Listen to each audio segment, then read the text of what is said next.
Hello and welcome. There are nights when the world holds its breath, when darkness stretches across the land like a great cloak pulled tight against the cold. The winter solstice marks the longest night of the year, a time when the boundaries between realms grow thin, when ancient powers stir from their slumber, and when the very fabric of reality seems to shift beneath the weight of winter's grip. Throughout the realms of Dungeons and Dragons, countless legends have emerged from these darkest nights. Tales whispered around hearth fires and passed down through generations. Stories of gods and mortals, of bargains struck and prices paid, of heroes who stood against the encroaching darkness, and sometimes of those who failed. These are not mere children's tales meant to frighten or entertain, but rather echoes of true events, fragments of history preserved in the amber of oral tradition, carrying within them warnings, wisdom, and wonder in equal measure.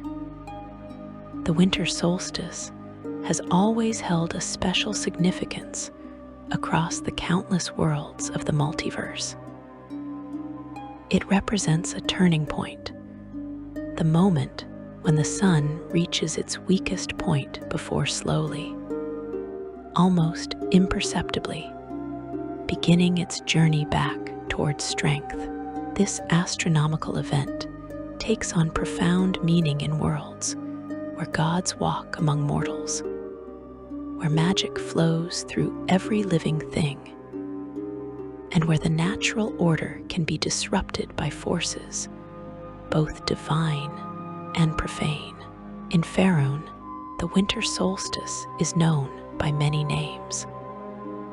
Some call it Midwinter, others the Feast of the Moon in certain regions, though that name more properly belongs to another celebration.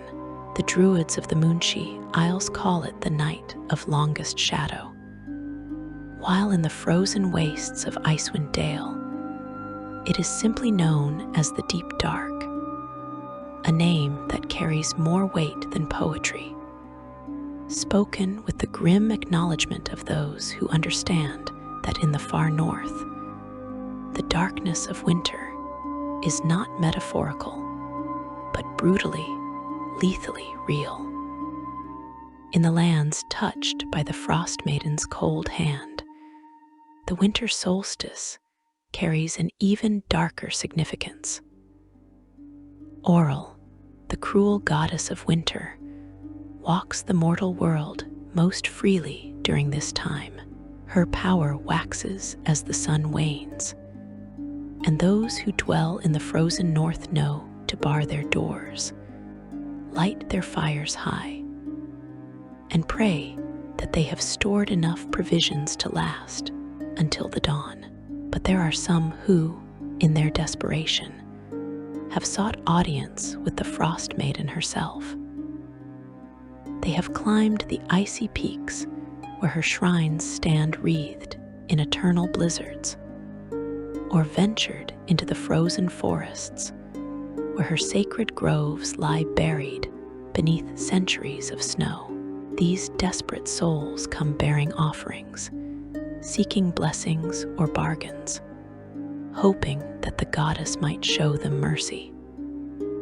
Sometimes she does, but the Frost Maiden's mercy always comes with a price, and that price is invariably higher than any mortal can truly afford to pay. The tale of Frosthalo is one such story, a legend that has been passed down through the generations in the towns and villages of the spine of the World Mountains. It serves as both a cautionary tale and a historical record of what can happen when desperation drives mortals to seek the attention of cruel gods. The story begins nearly 300 years ago, during a winter that historians would later call the Year of the Killing Cold. This was no ordinary harsh season, but rather a cataclysmic event that saw temperatures plummet to depths unknown in living memory. Blizzards that lasted for weeks without pause, and snow that fell so thick and heavy that entire villages disappeared beneath white blankets from which they would never emerge. The Druids and priests consulted their records and found no precedent, no similar event in any chronicle or oral history. Some whispered that this was a punishment from the gods, while others claimed it was the work of powerful mages seeking to reshape the world through weather magic. Still others believed it was simply the natural cycle of the world, an inevitable swing of the cosmic pendulum that brought death and destruction in equal measure. Whatever the cause, the village of Frosthlow found itself facing annihilation. The community had existed for nearly 200 years, founded by hardy pioneers who had carved out an existence in the shadow of the great mountains, sustained by hunting, fur trapping, and the mining of precious metals from the mountain caves. They were tough people, descended from Northlanders, and mixed with the blood of the Aluskan tribes, accustomed to harsh winters and scarce summers. They had survived raids by orcs, attacks by winter wolves, and the occasional visit from hungry yetis or territorial white dragons, but they had never faced anything like the Year of the Killing Cold. By the time the winter solstice approached, more than half the village had already perished. The food stores that should have lasted until spring were depleted by the beginning of the 10th month. The livestock had long since been slaughtered and consumed.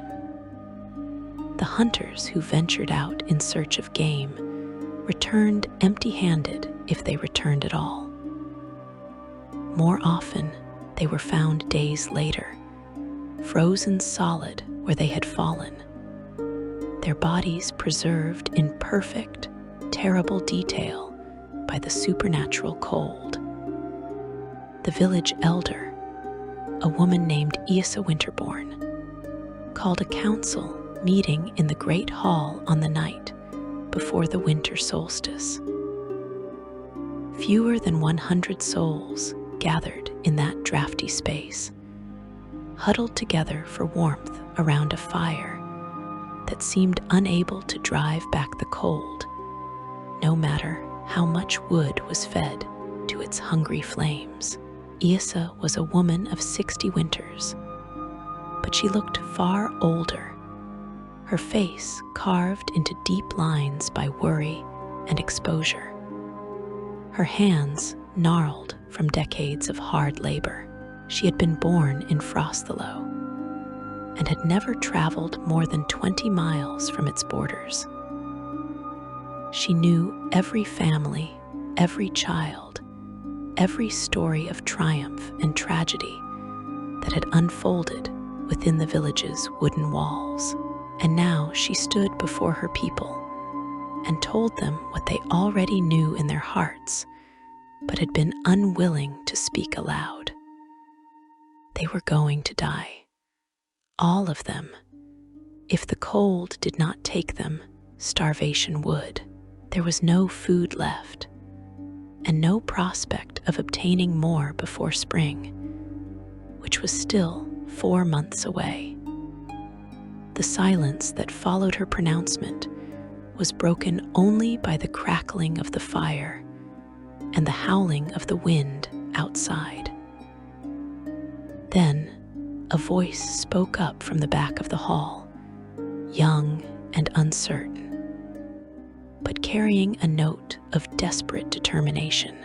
It belonged to Bjorn Magnusson, a hunter barely into his 20th year, one of the few who had survived the recent expeditions into the wilderness. He spoke of something he had seen 3 days earlier while tracking what he thought might be a deer, deep in the forest, far beyond where any sane hunter would venture. He had found a shrine. It was ancient, carved from a single massive block of ice that never melted, shaped into the form of a woman with arms outstretched and face turned skyward. Before the shrine lay offerings, some old and weathered, others more recent. Furs, weapons, jewelry, and other treasures, all slowly being buried by the falling snow. He had not approached the shrine, but he had known immediately what it was, a place of worship dedicated to Auril, the Frost Maiden, the Queen of Air and Darkness, the goddess of winter in all its terrible beauty and merciless cruelty. The hall erupted into argument. Some denounced the very suggestion of approaching Auril, calling it madness and blasphemy. The village had always honored Tempest, the god of battle, and Chantia, the goddess of agriculture, with smaller shrines to various other deities of the Ferunian pantheon. To turn to Auril was to invite a curse worse than any winter. But others, driven by the animal need for survival, argued that they had nothing to lose. They were dying already. What harm could come from asking a goddess of winter for aid in surviving the winter? Perhaps she would be pleased by their acknowledgement of her power. Perhaps she would grant them mercy if they showed her proper respect. The debate raged for hours, until finally Issa raised her hand for silence. She would go to the shrine herself, she declared. She would make an offering and petition the goddess for aid. If Auril struck her down for her presumption, so be it. At least the manner of her death would be swift, and one less mouth to feed might buy the others a few more days. But she would not go alone. 10 others volunteered to accompany her, including Bjorn Magnusson, who would guide them to the shrine. They prepared through what remained of the night, gathering what poor offerings they could assemble, furs that were worn and threadbare, but had once been fine, weapons that had seen better days, but still held an edge, a few pieces of jewelry, family heirlooms that people parted with only because they believed their families would not survive to inherit them otherwise. As dawn failed to arrive, the darkness of the solstice holding the world in its grip, the 11 petitioners set out from the village. The journey through the forest was harrowing.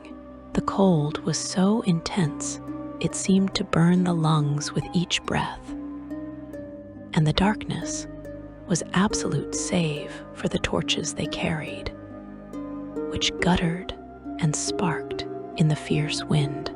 Twice they lost their way despite Bjorn's guidance.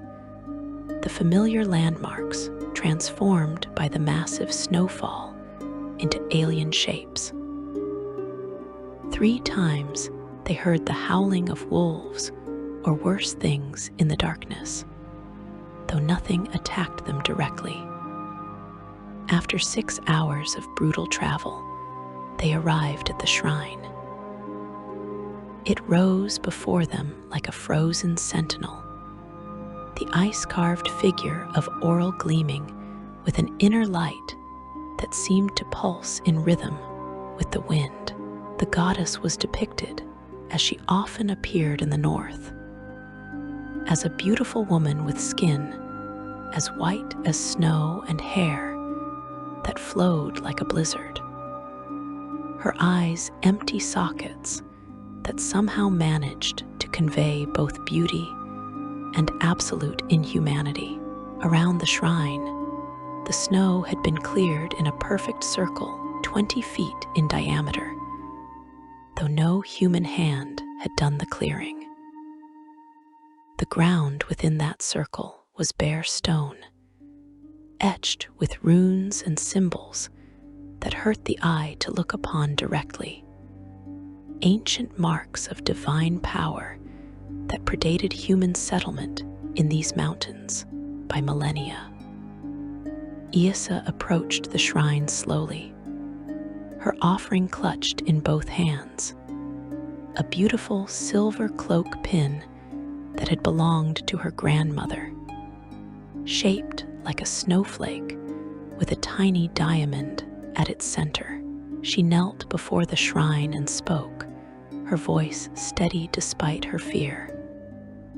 She addressed Auril respectfully, acknowledging her power and her dominion over winter.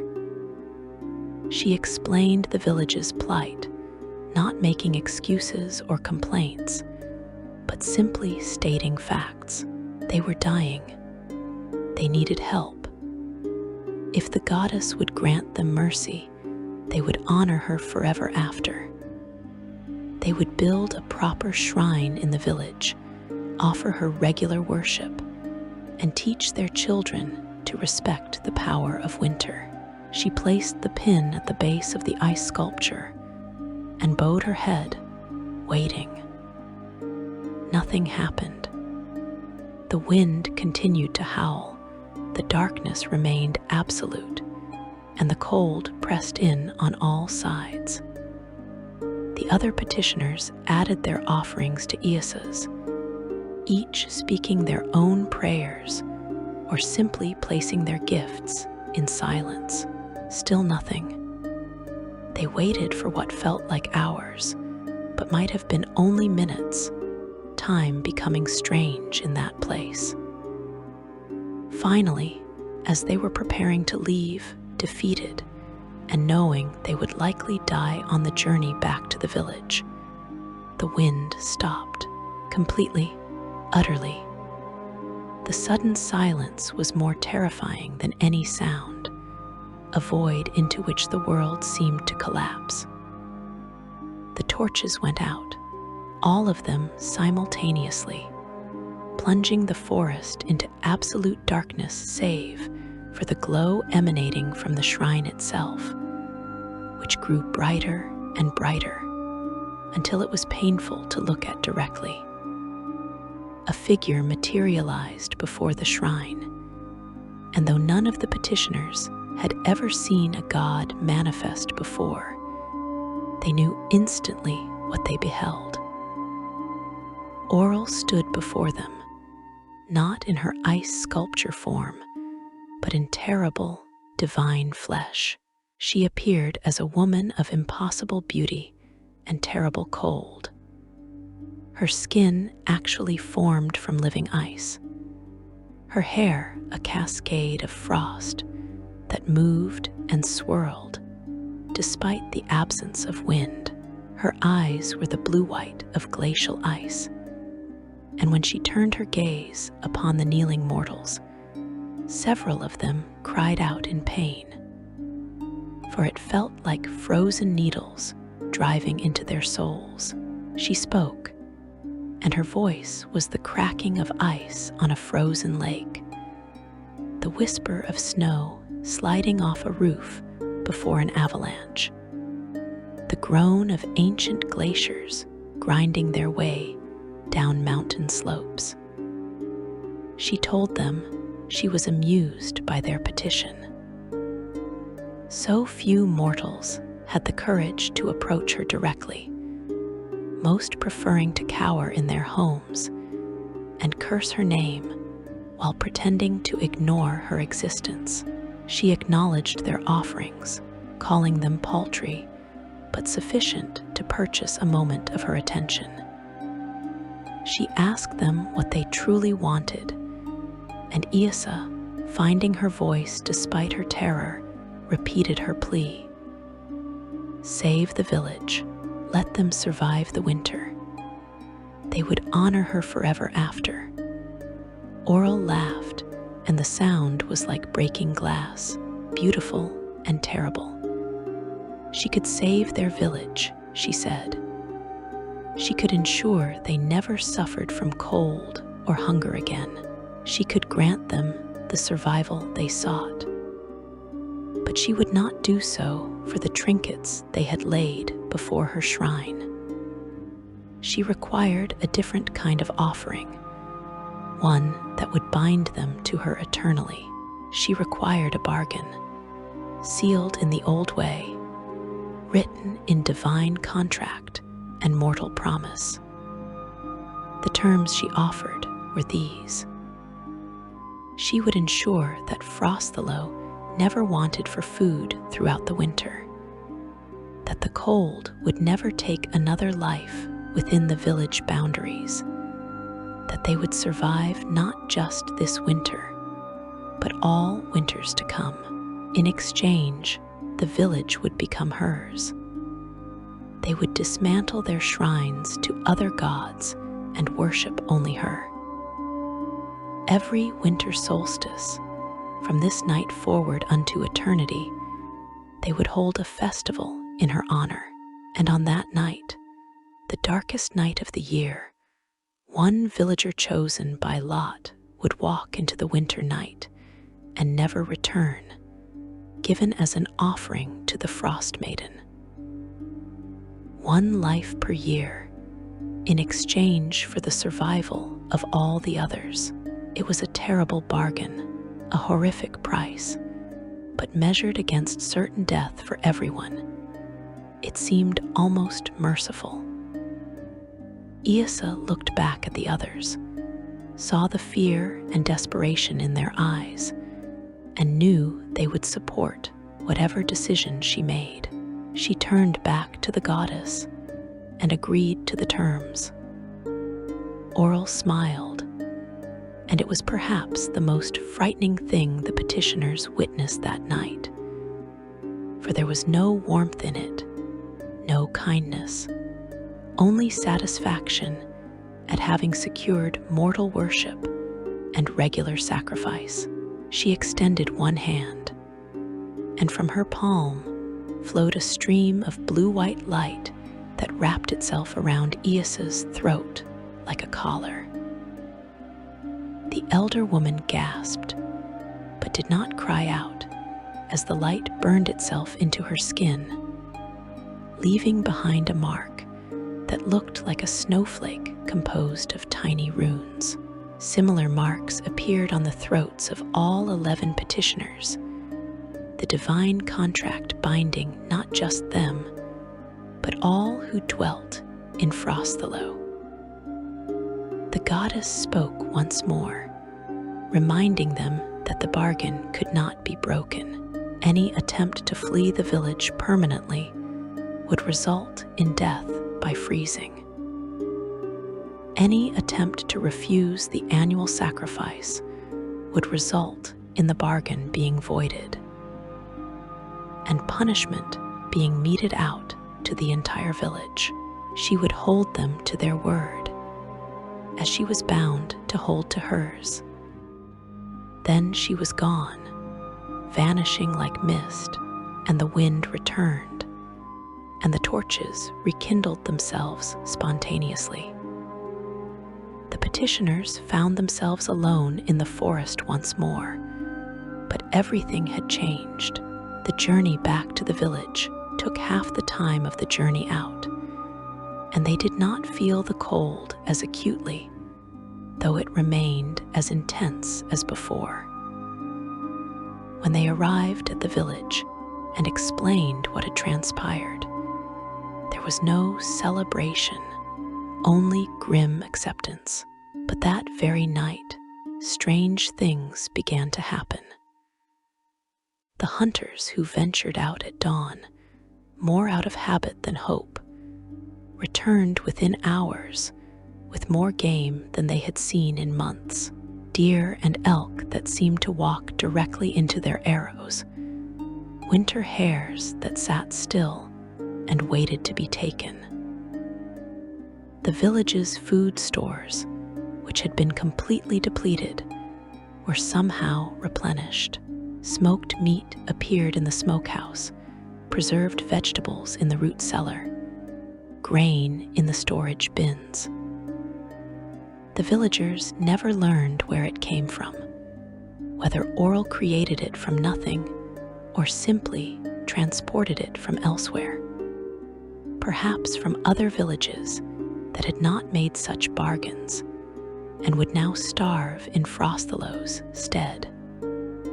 The winter solstice arrived that year with a mixture of gratitude and dread.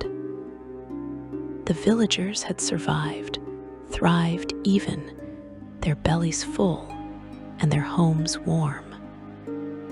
But the price now came due. They gathered in the great hall and drew lots, as Auril had commanded. Every adult placed a carved bone token into a leather bag, and Issa, as elder and the one who had made the bargain, drew 1/4. The name carved on the token belonged to a man named Havar, a bachelor of 30 years who worked as a woodcutter. He accepted his fate with quiet dignity, embracing his friends and family, sharing a final meal with the village. And then, as midnight approached, he dressed in his finest clothes and walked out into the winter night. The villagers watched from their windows as he made his way to the edge of the forest and disappeared into the darkness. His body was never found. Some claimed they saw a figure in white robes walking beside him, and others swore they heard laughter on the wind, cold and cruel and satisfied. This became the pattern of life in Frosthelo. Every year, the village prospered throughout the winter in ways that seemed almost miraculous. No matter how harsh the season, they never lacked for food, fuel, or warmth. Neighboring villages suffered through the usual hardships, but Frosthelo seemed blessed. Of course, those neighbors did not know the price of that blessing. The annual lottery became a grim tradition, a night of somber ceremony rather than celebration, though the villagers did their best to honor Auril as she had demanded. They built her a proper shrine in the center of the village, a structure of ice and stone that never melted. They held festivals in her honor, though these were joyless affairs filled with fear and obligation rather than genuine devotion. Over the generations, the character of Frosthelo changed. The original villagers who remembered life before the bargain passed away, and their children grew up knowing only this strange existence. Some were born with the mark already on their throats, the snowflake rune appearing at birth as a sign that they belonged to Auril from their first breath. Others received it when they came of age and were added to the lottery. The village developed odd customs and beliefs, warping further and further from normal human society. They began to view the annual sacrifice not as a tragedy, but as an honor, teaching their children that to be chosen was to serve the goddess directly, to become part of winter itself. They spoke of those who were taken as being transformed into ice spirits or winter fae, though none truly believed this. It was simply easier to tell themselves comfortable lies, than to face the truth that they were complicit in murder, trading one life per year for their collective survival. The surrounding communities eventually learned of Frosthelow's dark secret, though it took decades. Travelers who visited the village and noticed the strange marks, the unseasonable prosperity, and the careful way the villagers avoided speaking of certain topics, carried tales back to their own homes. Some suggested that Frosthelow should be destroyed, that a village in thrall to Auril represented a corruption that would spread if left unchecked. Others argued that the villagers were victims themselves, trapped by a bargain made in desperation. Several groups of adventurers and holy warriors visited Frosthelow over the years, attempting to break the curse or free the villagers from their obligation. All such attempts ended in failure and usually death. Auril did not take kindly to interference in her affairs, and those who tried to disrupt her bargain found themselves facing her wrath directly. The most notable attempt came in the year of the cracked turtle, roughly 70 years after the original bargain was struck. A paladin of Lathander, the god of dawn and renewal, arrived in Frosthelow with a company of clerics and warriors. They declared that no god had the right to demand such sacrifices, that Auril's bargain was an abomination, and that they would free the village by force if necessary. The villagers, rather than welcoming their would-be saviors, turned on them. Generations of indoctrination and fear had transformed them into true worshippers of the Frost Maiden, and they viewed the paladin's intervention as an attack on their way of life. A battle erupted in the village square, and though the holy warriors fought valiantly, they were vastly outnumbered. Worse, Auril herself manifested, stepping forth from her shrine to personally smite those who would interfere with her followers. The paladin and his entire company were frozen solid where they stood, transformed into ice statues that the villagers placed around the shrine as a warning to others. Those statues remained for decades, preserved perfectly by divine power, until eventually Auril allowed them to melt away, their purpose served. As centuries passed, Frosthelow became a legend in its own right, a cautionary tale told to illustrate the dangers of dealing with cruel gods. Other villages facing similar desperate circumstances would invoke Frosthelow's name when someone suggested seeking divine intervention. Better to die free than to survive in bondage, the saying went. Yet Frosthelow endured, its population stable, its people sustained by Auril's dark blessing. The annual sacrifice continued year after year, century after century. The village existed in a strange state of temporal stasis, never growing significantly larger, but never declining either. Those who were born there rarely left, held by the divine magic that would kill them if they strayed too far for too long.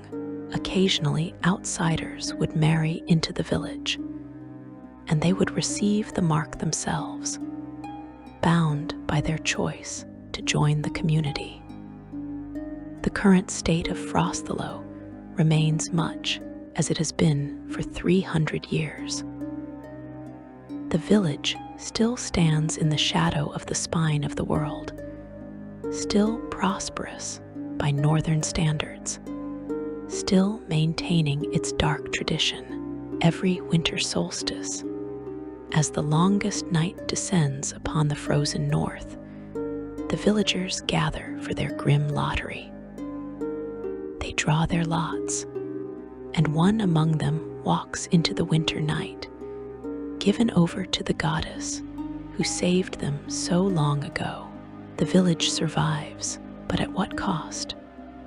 They have food and warmth, but they have lost their freedom, their dignity, and ultimately their humanity.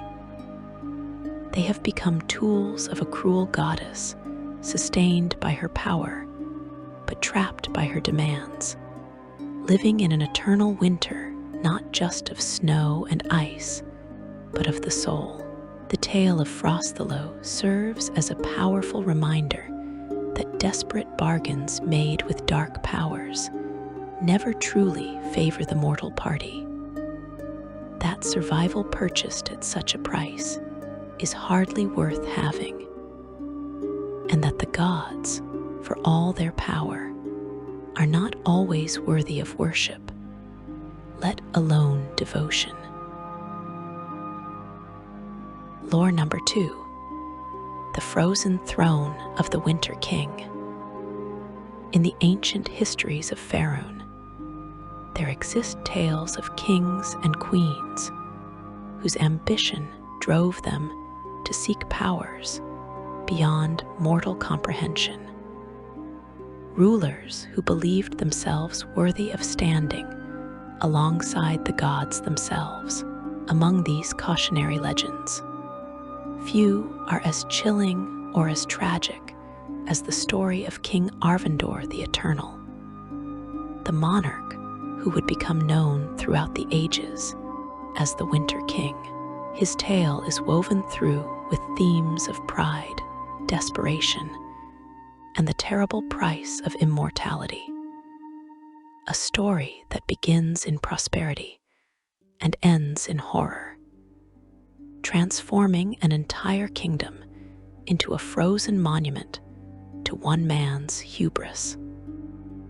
The kingdom of Wintervale existed nearly 800 years ago in the northern reaches of what would later become part of the Silver Marches. It was a prosperous realm, blessed with rich iron mines, fertile valleys protected from the worst of the northern weather by encircling mountains, and a strategic position along several major trade routes. The kingdom had been founded 3 generations before King Arvindor's birth by his great-grandfather, a warrior noble who had united several fractious human tribes and established a dynasty under 3 capable monarchs. Wintervale had grown from a collection of fortified settlements into a true kingdom, boasting a population of nearly 50,000 souls spread across a dozen towns and hundreds of villages. The capital city, also called Wintervale, housed the royal palace, a magnificent structure of white stone and dark timber that overlooked the kingdom from atop a great hill. King Arvindor ascended to the throne at the age of 23, following the death of his father in a hunting accident. He was by all accounts a capable ruler in his early years, continuing the policies of his predecessors, maintaining strong relationships with neighboring kingdoms, and expanding trade networks that brought wealth flowing into Wintervale's coffers. He married well, taking as his queen a noblewoman from a southern kingdom, and together they produced 3 children, ensuring the succession. The kingdom prospered under his rule, and the people loved him, viewing him as a just and wise monarch who cared for their welfare. But as Arvindor entered his 4th decade of life, something changed within him. Perhaps it was the natural anxiety that comes with aging, the awareness of mortality that strikes all humans eventually. Perhaps it was influenced by darker forces. Whatever the cause, the king became obsessed with the idea of death, with the cruel injustice that even kings must eventually surrender their crowns and descend into darkness. This obsession manifested gradually at first. Arvindor began collecting books on topics related to longevity, life extension, and immortality. He sent agents throughout the realm and beyond to seek out sages, wizards, and mystics who claimed knowledge of methods to extend human life. Some of these individuals were charlatans who sold him useless elixirs and performed meaningless rituals that accomplished nothing beyond lightening the royal treasury. Others were genuine practitioners of magic who offered legitimate but limited solutions. One wizard taught him spells that could slow aging, granting perhaps an additional decade or 2 of life. A cleric of Kelimver explained that the natural cycle of death and rebirth was not something to be feared, but embraced as part of the cosmic order. A druid suggested that he could be reincarnated into a new form after death, preserving his soul, if not his body. But none of these options satisfied Arvindor. He did not want a few extra years. He did not want to accept death as natural. He did not want to be reborn as someone or something else. He wanted to remain himself, to continue as King Arvindor, ruling Wintervale forever. As his obsession deepened, the king's behavior became increasingly erratic. He withdrew from his family, spending more and more time closeted in his private chambers with whatever mystic or necromancer he had summoned to court. His queen grew concerned, as did his advisors, but none dared confront him directly about his strange preoccupation. The kingdom continued to function, but those close to the throne could sense something was wrong. A darkness gathering around the monarch like storm clouds on the horizon.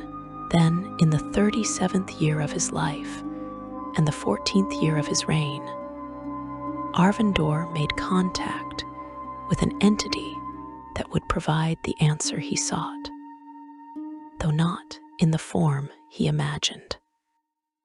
The entity called itself the Whisperer in Winter, and it came to Arvindor in dreams that felt more real than waking life. It appeared as a figure shrouded in swirling snow, speaking in a voice that was somehow both soothing and deeply unsettling. The Whisperer told the king that immortality was indeed possible, but it required great sacrifice and perfect timing.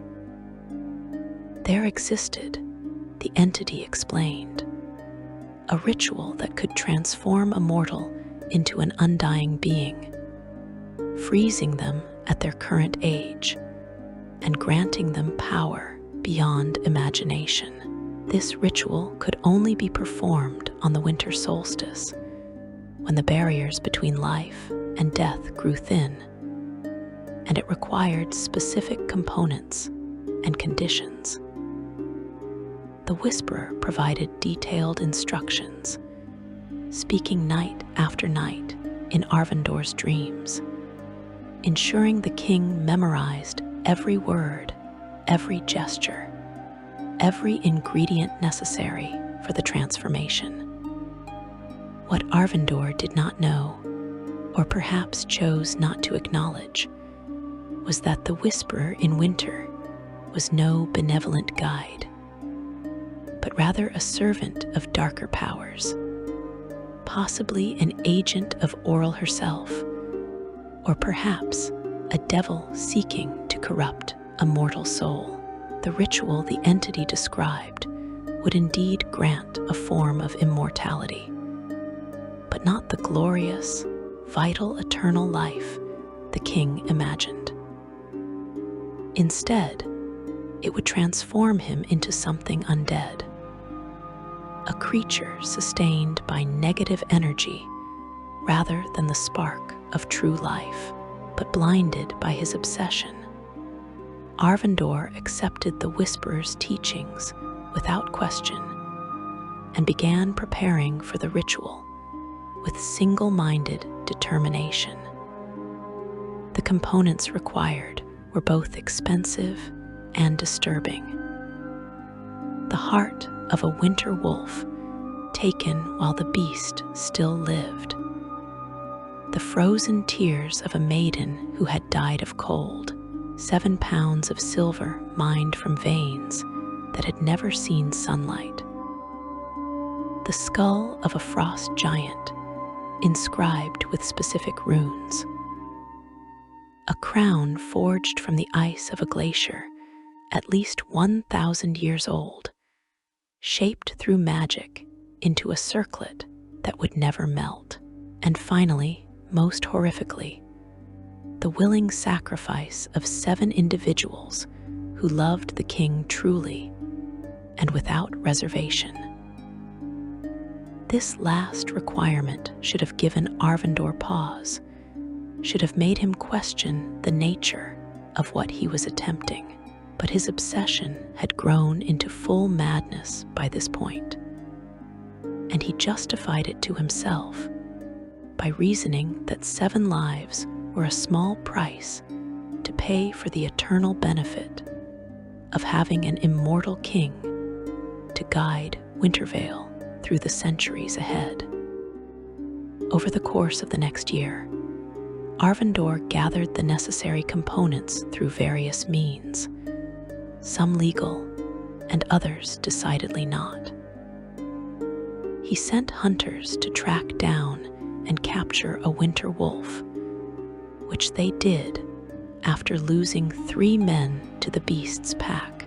The creature was brought to the palace dungeon, where the king personally cut out its heart while it still beat, ignoring its howls of pain and rage. The frozen tears required research, but eventually he learned of a legend about a young woman who had frozen to death in the mountains decades earlier, and he sent an expedition to recover her remains. The silver was mined under his direct supervision, with workers laboring in darkness, forbidden from bringing any light into the deepest shafts. The frost giant's skull proved difficult to obtain, as the giants were not inclined to surrender their dead peacefully, and a military expedition had to be mounted against a frost giant clan, resulting in significant casualties before a skull could be claimed. The crown of ancient ice required the most powerful magic Arvindor could purchase. He hired a wizard of considerable skill and paid him a fortune to travel to the great glaciers of the far north, harvest ice from their deepest, oldest layers, and shape it through spells into a crown. The wizard succeeded, creating a circlet of impossible beauty, clear as diamond, but cold as death, intricate runes and patterns swirling through its structure. When Arvindor first placed it upon his head, even for just a moment to ensure it fit, he felt power surge through him, dark and intoxicating, and he knew the ritual would work. But the final component, the 7 willing sacrifices, proved more challenging than anticipated. The ritual required that these individuals go to their deaths willingly, understanding what they were doing and accepting it out of genuine love for the king. Arvindor approached members of his family first, explaining his plan in terms he believed would convince them of its necessity. He told his queen that his immortality would ensure the kingdom's prosperity forever, that future generations would thank them for this sacrifice. But his queen, horrified by what her husband had become, refused utterly and fled with their children to her family's kingdom in the south, taking loyal guards with her and spreading word of the king's madness. Undeterred, Arvindor turned to his most loyal retainers, to advisors who had served him since childhood, to guards who had protected him for years. He offered them the same explanation, couching it in terms of duty and honor, suggesting that their deaths would be remembered forever as the foundation of an eternal dynasty. A few, either genuinely devoted or too terrified to refuse, agreed. The king's personal bodyguard, a warrior who had saved Arvindor's life twice, volunteered first. Then came the king's childhood tutor, an elderly scholar who believed he was too old to serve much longer anyway. A court musician who had entertained the king for 20 years offered himself. A serving woman who had been part of the palace staff since Arvindor was a child agreed, saying she would be honored to serve her king even in death. 4 willing sacrifices secured, leaving 3 more needed. For the remaining 3, Arvindor resorted to darker methods. He used magic, enchantments that bent will and twisted emotion, spells that made unwilling subjects believe they acted of their own accord. A knight of the realm, a merchant who had done much business with the crown, and a noble from a vassal house all fell under these enchantments and agreed to participate in the ritual, believing in their ensorcelled minds that they did so willingly. Whether such magically coerced willingness would satisfy the ritual's requirements remained to be seen. But Arvindor convinced himself it would suffice. As the winter solstice approached, the kingdom buzzed with rumors and fear. The queen's departure and her accusations against the king had spread throughout Wintervale despite efforts to suppress the information. People spoke in whispers about dark rituals and human sacrifice, about the king's descent into madness.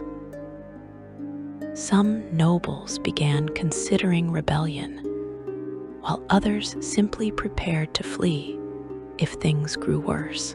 But Arvindor's personal guards remained loyal, or at least afraid enough to follow orders, and the king prepared for his transformation in the deepest chamber beneath the palace, a natural cavern that had been discovered during the palace's construction and incorporated into the structure as a vault for the kingdom's most precious treasures.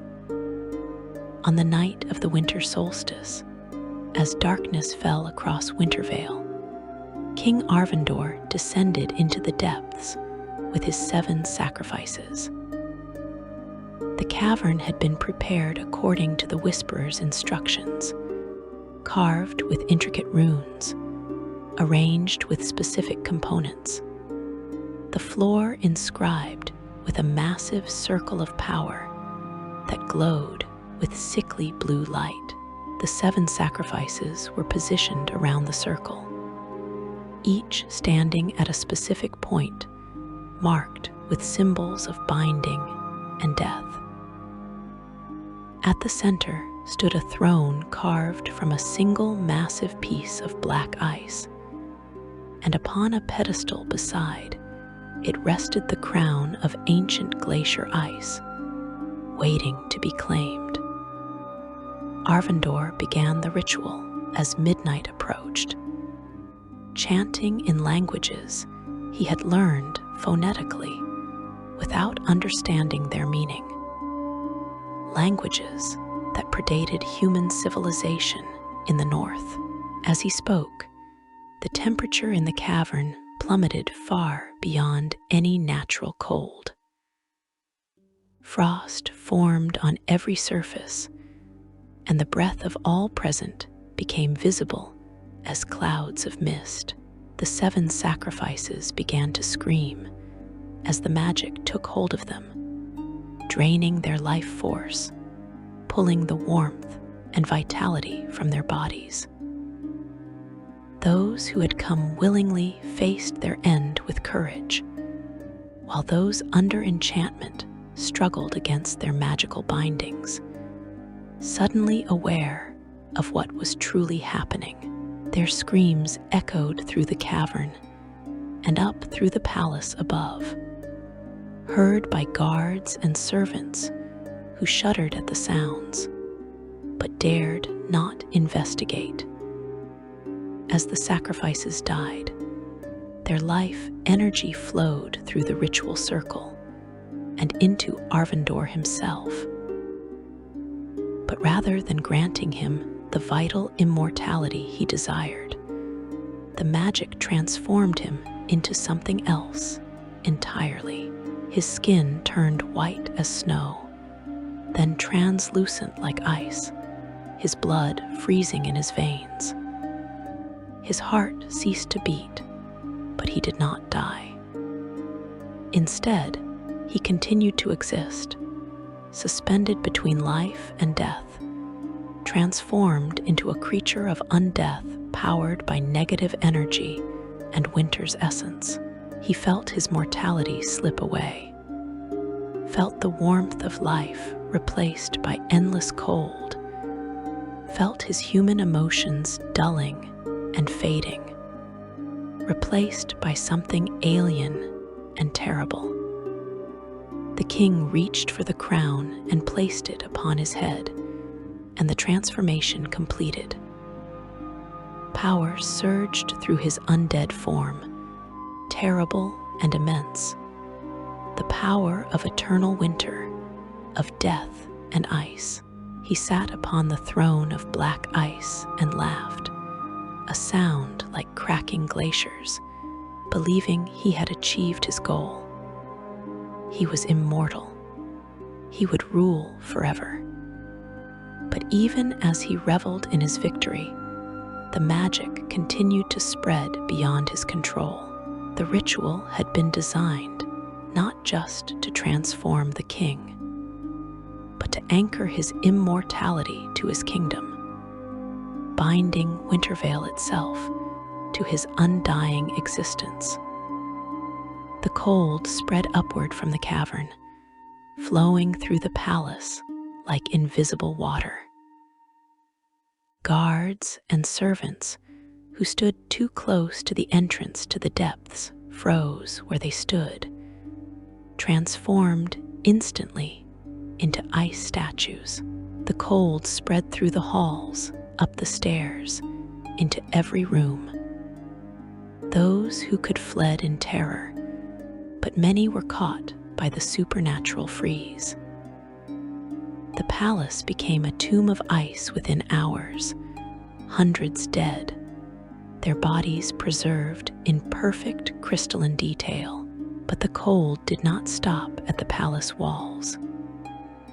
It flowed down into the city below, into streets and homes and shops. The citizens of the capital tried to flee, tried to fight the cold with fires and magic, but nothing could stop it. By dawn, the entire city was frozen. 15,000 people transformed into ice sculptures, a monument to one man's hubris. The cold continued to spread throughout the kingdom over the following days and weeks. Villages froze, towns became graveyards of ice, livestock and wildlife died by the thousands. Those who could escape fled south, carrying tales of horror with them, but many were caught by the advancing wave of supernatural winter. Within a month, the entire kingdom of Wintervale had been transformed into a frozen wasteland, its population decimated, its survivors scattered to other lands, its monuments and buildings encased in ice that would not melt. At the center of this frozen realm, King Arvindor, the Eternal, sat upon his throne of black ice, finally achieving the immortality he had sought. But he ruled over a kingdom of death, alone in his palace tomb, surrounded by the frozen corpses of those he had killed through his ambition. The Whisperer in winter never spoke to him again. Its purpose served. The king remained conscious, aware, his mind preserved along with his body. But slowly, over the decades and centuries that followed, his human thoughts faded away. He became more monster than man, a creature of pure cold and malice, no longer remembering why he had sought immortality, remembering only the throne and the crown and the endless, absolute cold. The frozen kingdom of Wintervale still exists to this day, hidden in the remote northern mountains, avoided by all who know its history. Occasionally, adventurers or treasure seekers brave its frozen streets, seeking the legendary wealth that surely lies within the royal palace. Most never return.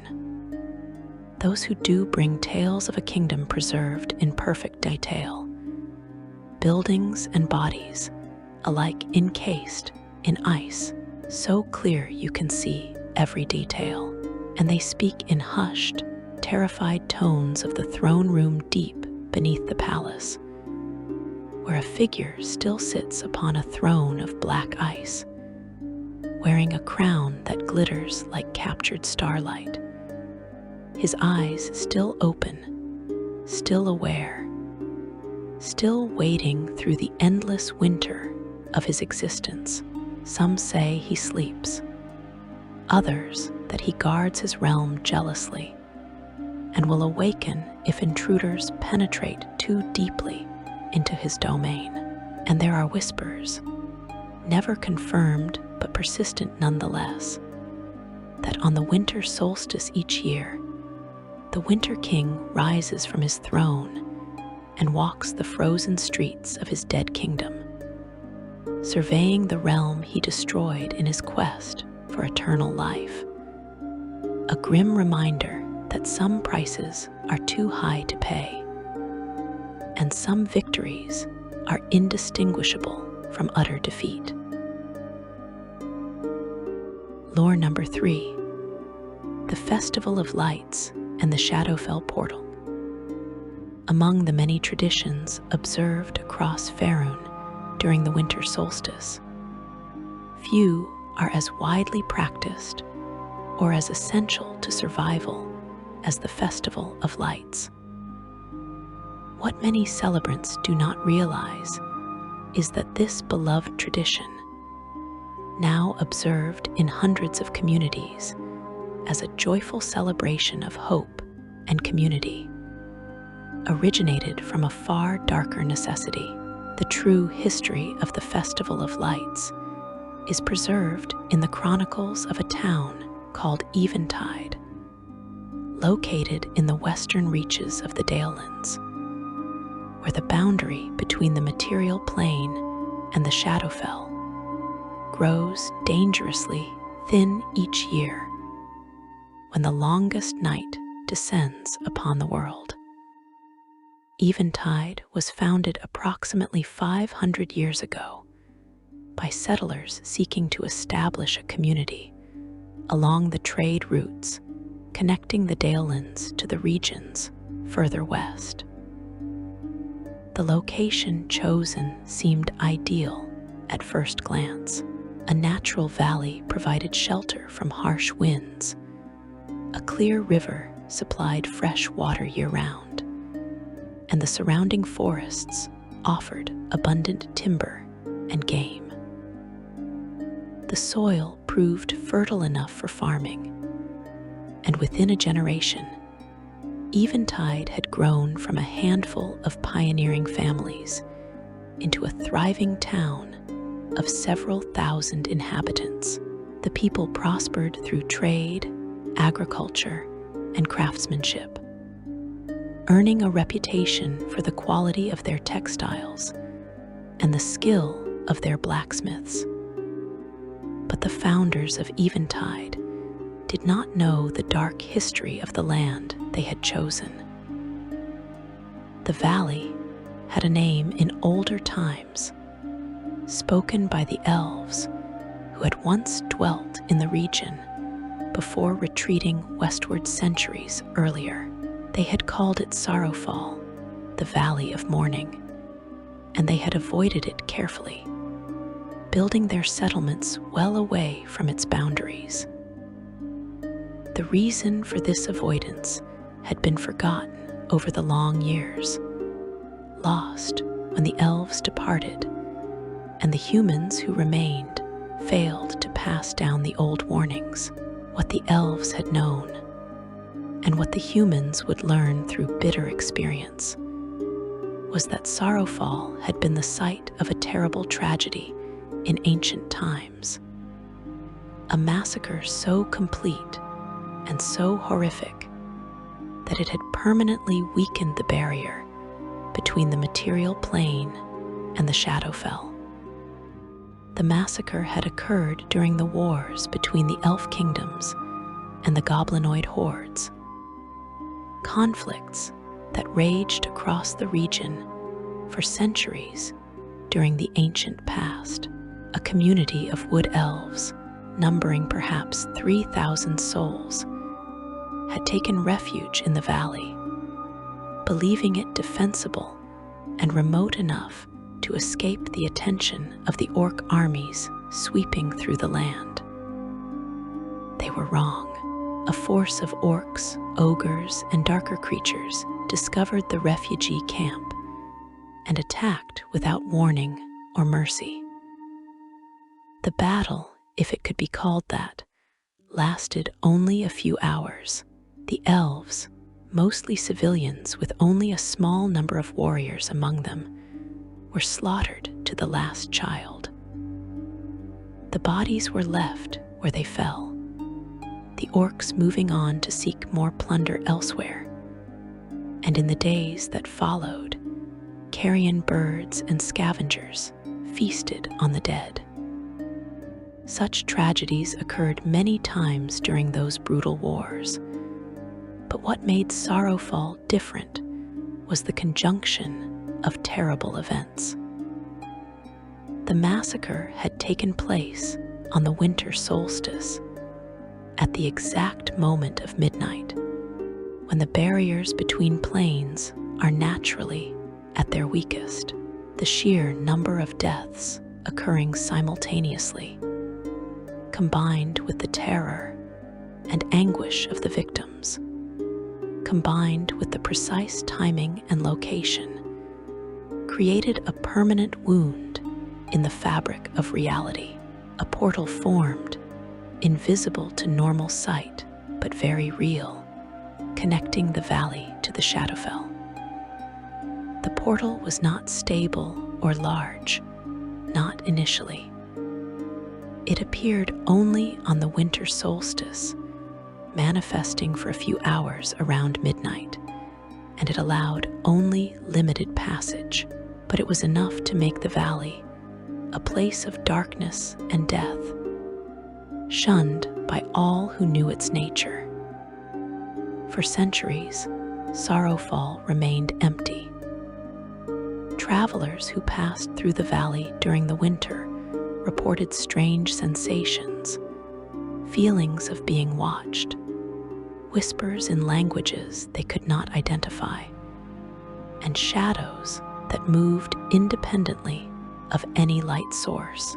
Some claimed to see figures in the distance, translucent and gray, walking through the trees or standing motionless in clearings.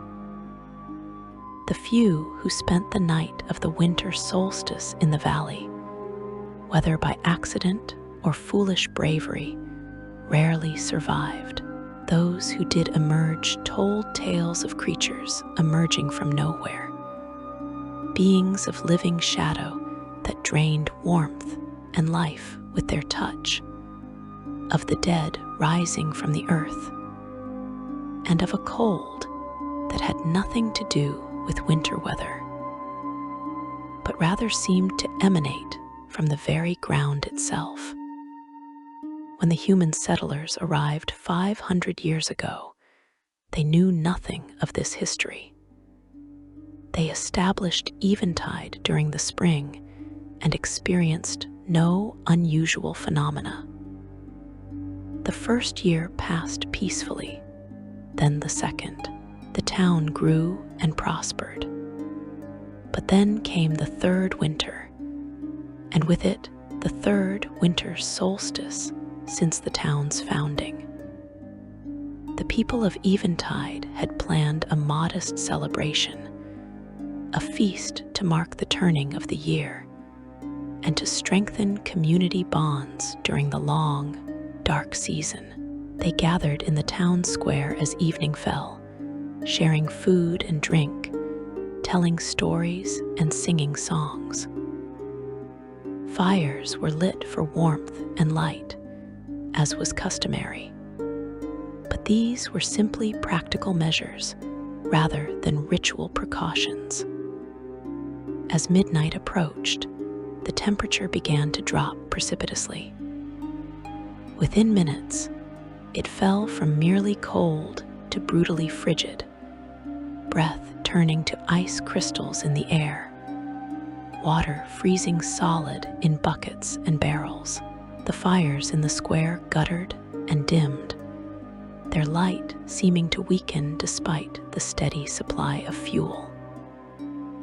People began to notice strange shadows gathering at the edges of the firelight, shadows that seemed too dark, too solid, moving with purpose rather than simply being cast by the flames.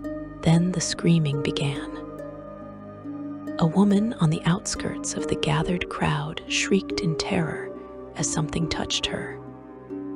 A cold so intense it burned her skin, leaving a mark like a handprint of frost.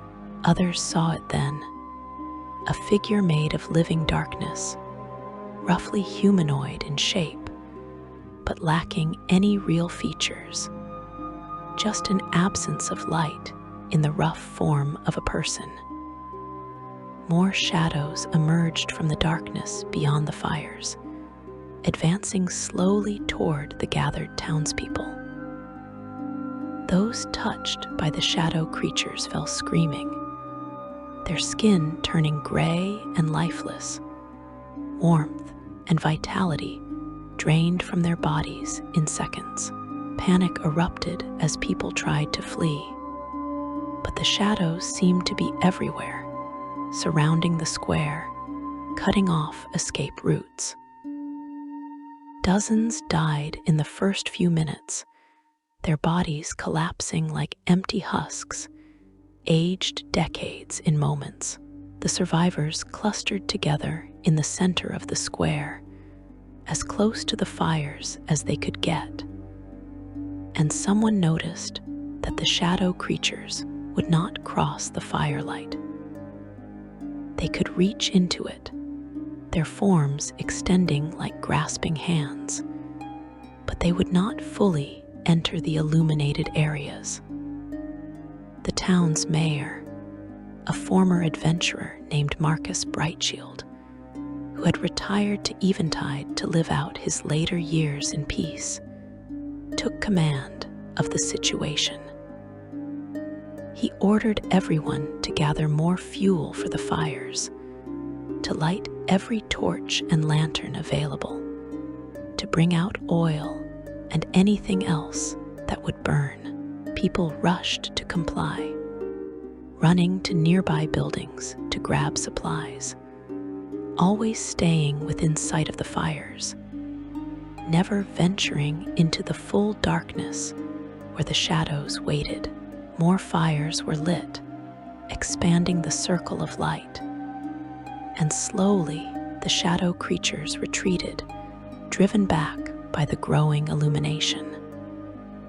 But they did not leave entirely. They remained at the very edges of the firelight, waiting, patient. And whenever someone strayed too far from safety, or when a fire burned low, they would surge forward, claiming another victim. The siege lasted for hours, the townspeople frantically maintaining their fires, burning furniture when wood ran low, using lamp oil and even cooking oil to keep the flames alive. They sang songs and shouted curses at the darkness, anything to keep their spirits up and fight off the terror that threatened to overwhelm them.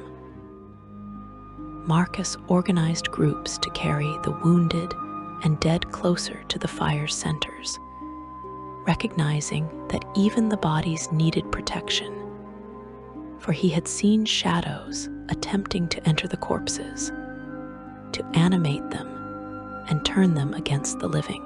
The night stretched on endlessly, each minute feeling like an hour, the darkness pressing in from all sides like a physical weight. Then, finally, as dawn approached and the first gray light of morning began to touch the eastern sky, the shadow creatures began to withdraw. They faded back into the darkness, becoming less substantial, less aggressive, until finally they vanished entirely as true sunrise arrived. The townspeople stood exhausted and traumatized, surrounded by 47 dead, dozens more injured, and a town square that looked like a battlefield. Buildings had been partially dismantled for fuel. Every piece of wood and flammable material within reach consumed by the desperate need to keep the fires burning. But they had survived, and as the sun rose fully above the horizon, warming the frozen earth, they began to comprehend the magnitude of what had happened. Marcus Brightshield, drawing on his experience as an adventurer, recognized the signs of planar intrusion. He knew of the Shadowfell, the dark reflection of the material plane, and he suspected that somehow a connection had been opened between the planes. Over the following weeks, he traveled to consult with sages, wizards, and priests in other communities, seeking answers and solutions. What he learned confirmed his fears. Eventide had been built on the site of an ancient tragedy, and every winter solstice, the barrier between planes weakened enough to allow creatures from the Shadowfell to cross over. The portal could not be permanently closed, not without magic far beyond what Marcus could muster or afford, requiring rituals that would take years to prepare and resources equivalent to a king's ransom. but the portal could be held at bay. The creatures of the Shadowfell, beings of living darkness and negative energy, were repelled by strong light and positive energy. Fire, especially fire blessed by divine magic or lit with genuine hope and purpose, created barriers they could not easily cross. If the townspeople maintained sufficient light throughout the solstice night, they could survive. It would require effort and vigilance, but it was possible. Marcus returned to Eventide and shared this information with the town council.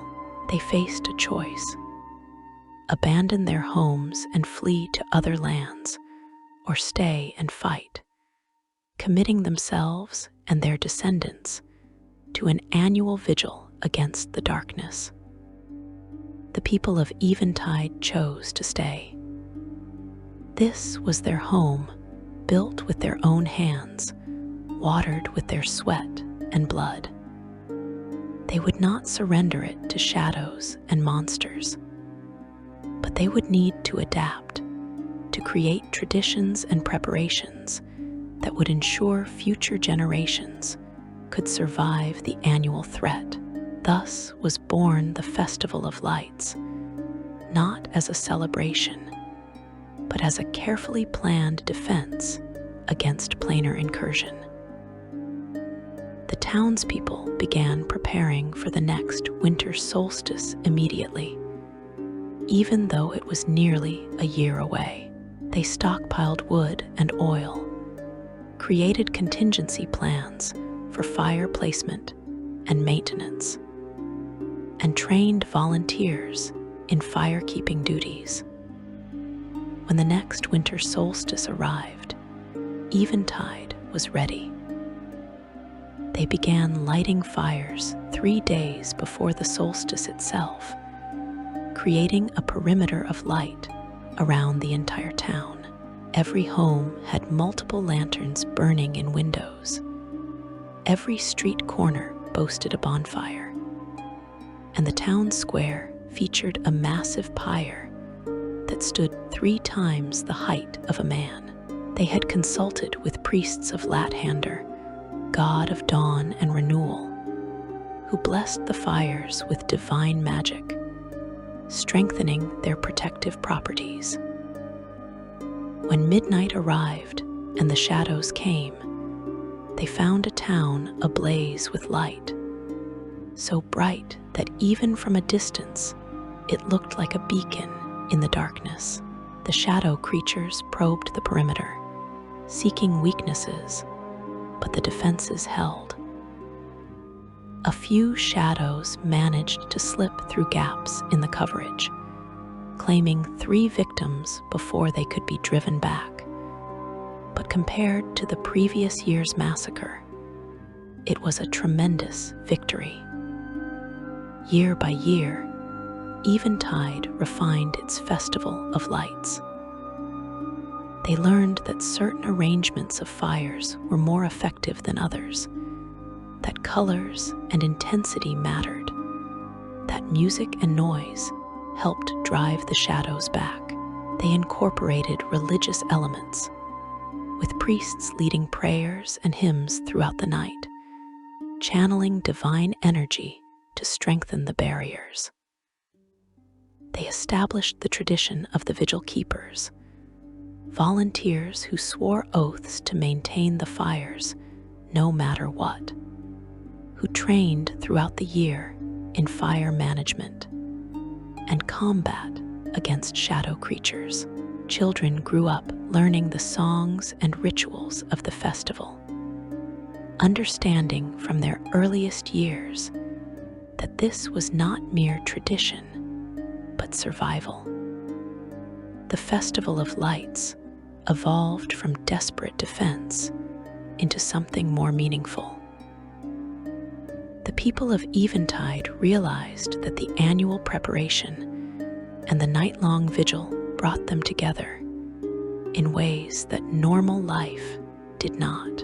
Families and neighbors cooperated to gather fuel and prepare defenses. Strangers became friends as they stood watch together through the long darkness. The shared experience of facing the shadows and surviving created bonds that lasted throughout the year. The festival became a point of pride, a demonstration that mortals could stand against planar horrors and prevail through unity and determination.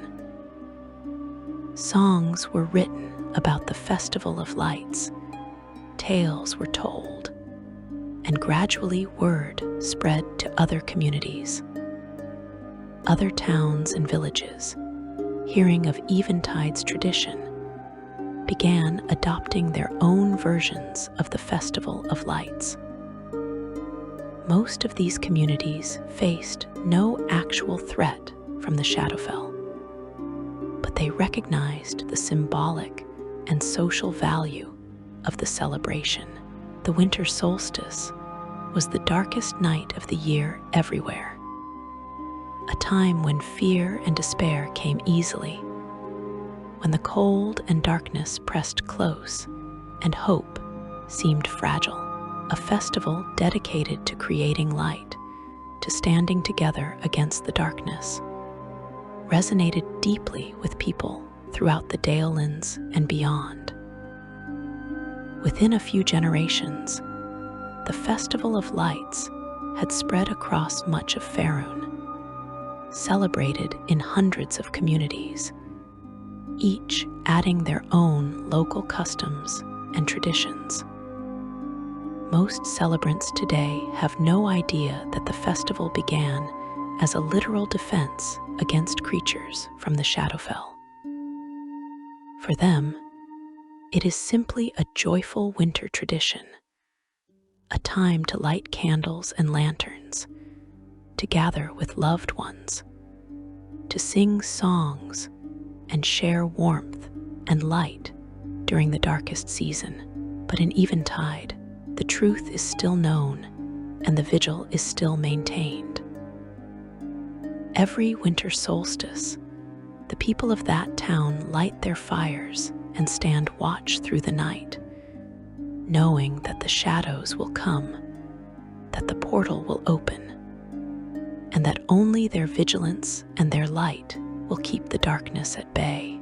They continue to pay the price for building their homes on cursed ground, but they do so willingly, with courage and determination, proving year after year that even the darkest night must yield to the coming dawn. Lore number 4, the tale of the Fey Winter Crown. The Feywild exists as a mirror to the material plane, a realm where nature's essence flows unchecked and unrestrained, where emotion becomes tangible force and time moves according to whim rather than natural law. Within this strange and beautiful realm, the seasons are not mere climate patterns, but actual territories ruled by powerful archfey who embody the very nature of their domain. The summer court blazes with passion and wrath. The spring court blooms with renewal and desire. The autumn court decays with fear and harvest. And the winter court freezes with sorrow and endings. These courts exist in careful balance, each ruling their season in turn, and the transfer of power between them is marked by ancient rituals and the passing of sacred regalia. Among these items, none is more significant than the winter crown, and the tale of what occurred when its transfer was disrupted remains one of the most terrifying legends associated with the winter solstice. The winter crown itself is an artifact of immense power, forged at the dawn of the Feywild from the first snowflake that ever fell and the last breath of the primordial winter itself.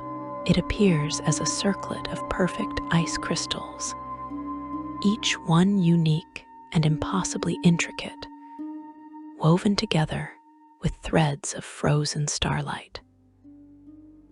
The crown never melts, never tarnishes, and radiates cold that can freeze the soul as easily as it freezes water.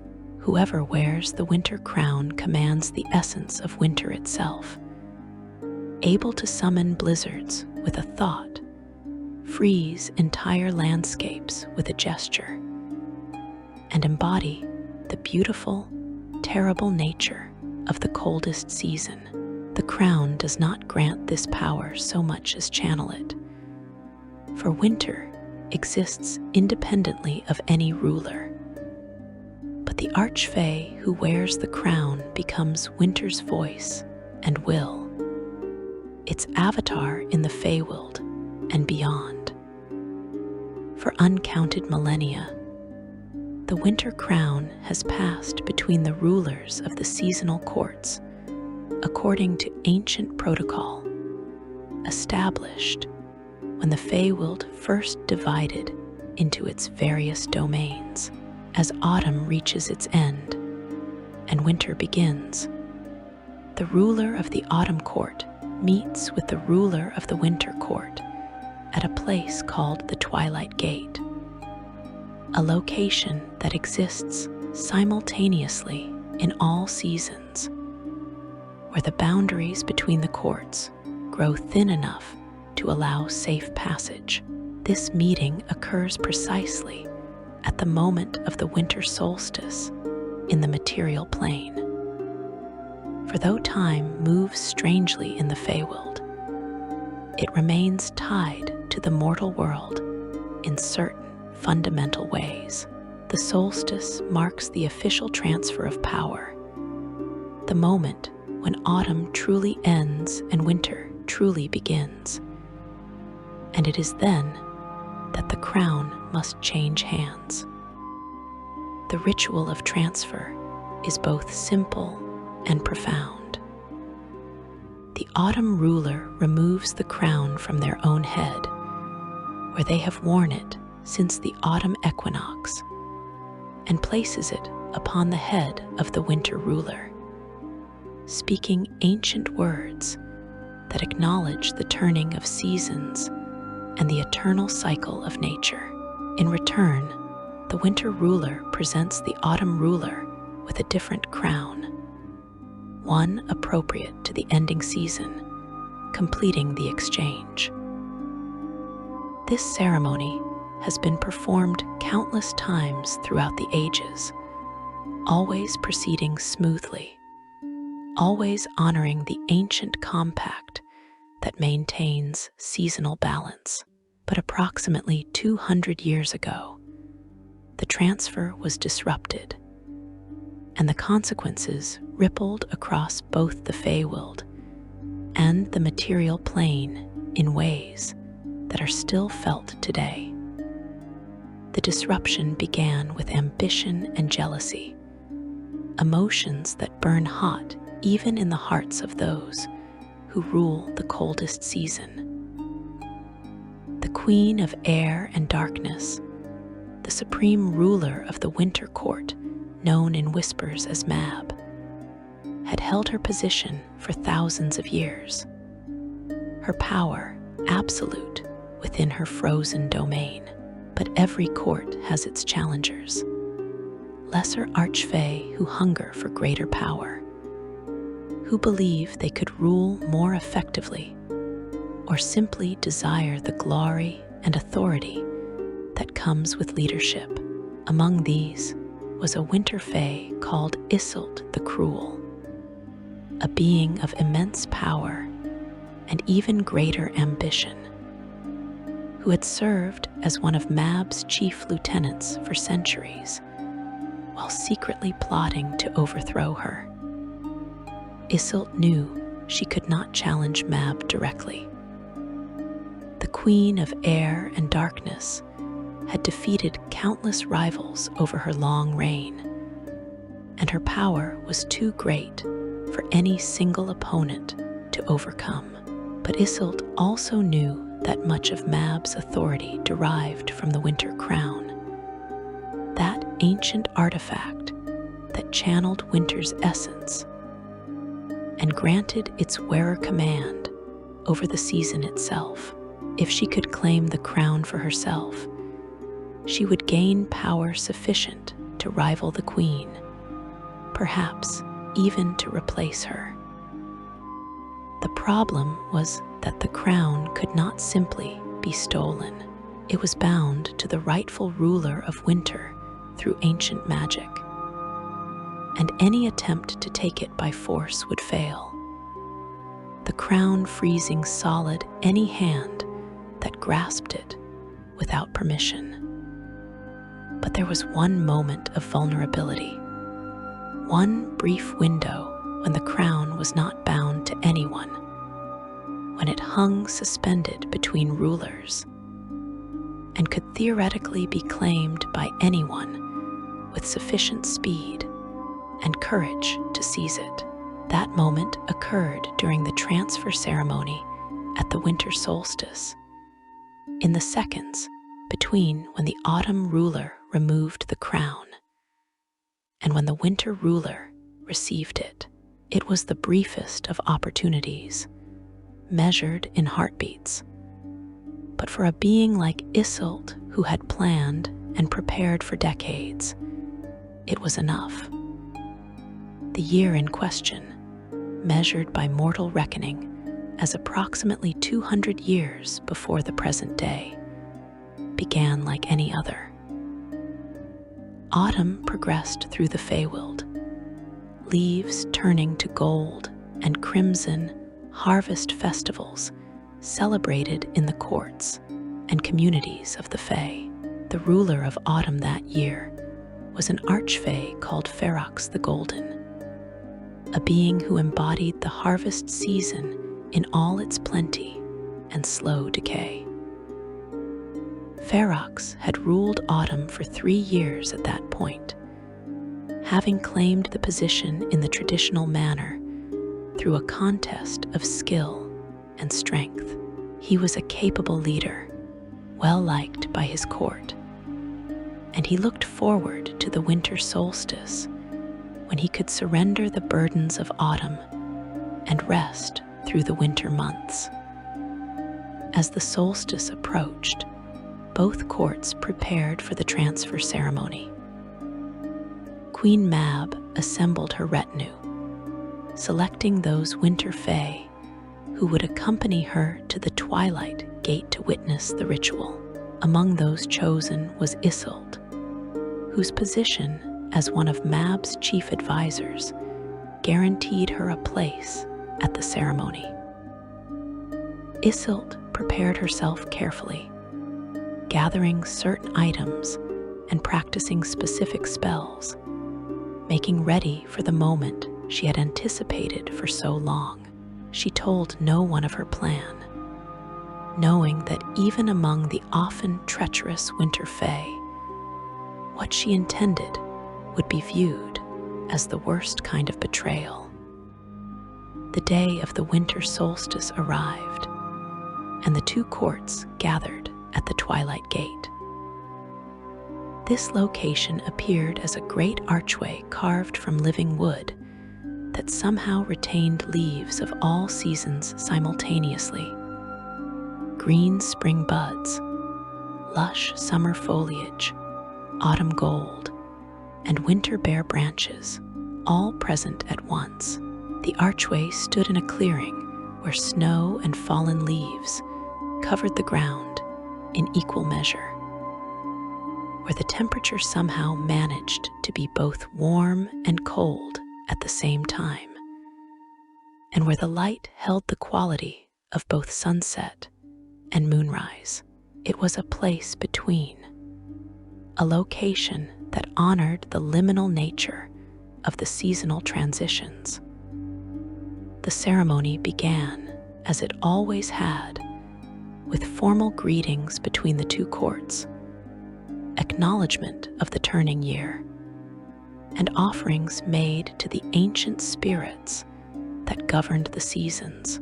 Ferox the Golden stood on one side of the archway, crowned with the winter crown which he had worn since the autumn equinox, its icy presence incongruous against his golden hair and harvest-colored robes.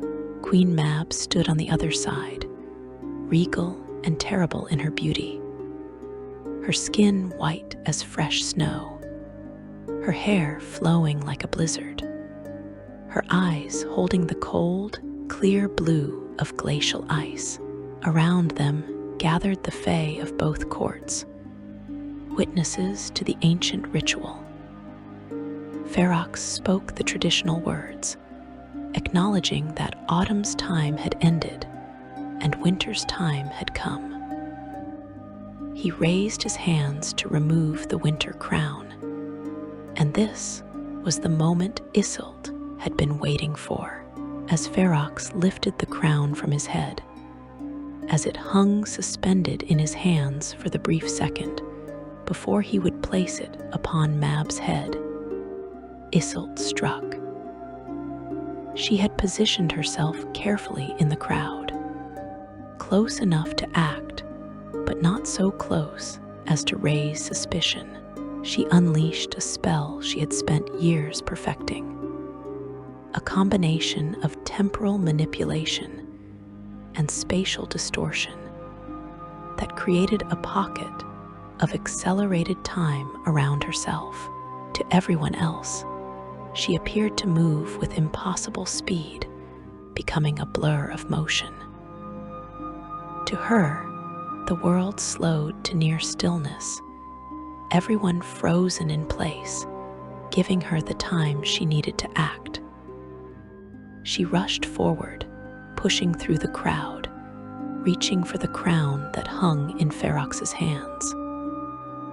But even as her fingers touched the icy circlet, she realized her mistake. The crown was not merely unbound during the transfer. It was in transition, suspended between states, and touching it in that moment was like grasping lightning or trying to hold a beam of pure sunlight. The crown blazed with power, ancient magic, reacting violently to the interruption of the sacred ritual. Isolde screamed as cold beyond any natural winter burned through her, freezing her from the inside out. But she did not release the crown. Instead, driven by ambition and desperation, she tried to place it upon her own head, to claim winter's power for herself. The crown shattered. The ancient artifact, which had survived for millennia, which had passed between countless rulers without harm, broke apart under the strain of being claimed improperly. It exploded into thousands of crystalline fragments, each one containing a fraction of winter's essence, and those fragments scattered across the Feywild and beyond, some even passing through planar boundaries to fall into the material plane. The release of power was catastrophic. A wave of winter's pure essence erupted from the Twilight Gate, flash freezing everything for miles around. Fae from both courts were caught in the blast, transformed instantly into ice sculptures. The land itself froze, forests becoming crystal gardens of frozen trees, rivers turning to solid ice from surface to bedrock, even the air itself seeming to crystallize. Isolde, at the center of the explosion, bore the worst of it. Her body froze solid, but she did not die.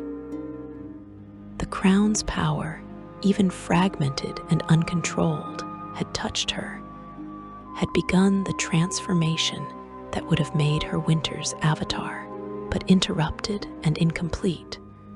The transformation left her trapped between states, neither fully alive nor fully dead, neither mortal nor archfey, frozen in eternal agony. Aware, but unable to move or act, she became a statue of ice, preserved perfectly, her face locked in an expression of terror and pain. Queen Mab survived, protected at the crucial moment by her own immense power and the wards she wore. Ferox survived as well, though badly injured, winter's power having burned him even as it froze others. But the winter crown was gone, shattered into countless pieces, and without it, winter itself began to go wrong. In the Feywild, the Winter Court's territory collapsed into chaos. Without the crown to channel and direct winter's essence, the season became wild and unpredictable. Some areas froze beyond all reason, ice building up hundreds of feet thick, temperatures dropping to levels that killed even winter fae. Other areas saw winter vanish entirely, spring and summer breaking through in impossible patches, creating bizarre landscapes where frozen wastelands bordered tropical gardens with no transition between. But worse still was the effect on the material plane. The seasons there depend on the proper functioning of the seasonal courts in the Feywild, the two planes linked through ancient magic that predates both. With the winter crown shattered and winter's essence running wild, the material plane's winter became erratic and dangerous. That year saw the harshest winter in recorded history across vast swathes of Faerûn. Blizzards struck without warning in regions that normally saw only light snow. Temperatures plummeted to deadly lows, killing crops and livestock, freezing rivers and lakes solid, trapping communities in ice. Tens of thousands died in that terrible winter, and those who survived faced famine in the months that followed. Queen Mab acted swiftly to contain the damage. She sent agents throughout the Feywild and into the material plane to recover the fragments of the Winter Crown, a task that continues to this day. Some fragments have been found, carefully collected and stored in Mab's palace, awaiting the day when a smith skilled enough can be found to reforge the crown. But many fragments remain lost, scattered across multiple planes, hidden in forgotten places, or claimed by mortals who have no idea what they possess. Each fragment retains a portion of winter's power, and those who hold them may find themselves able to generate cold, summon snow, or resist winter's effects. Some fragments have become legendary treasures, sought by adventurers and mages who desire their power. The Twilight Gate itself was permanently scarred by the catastrophe.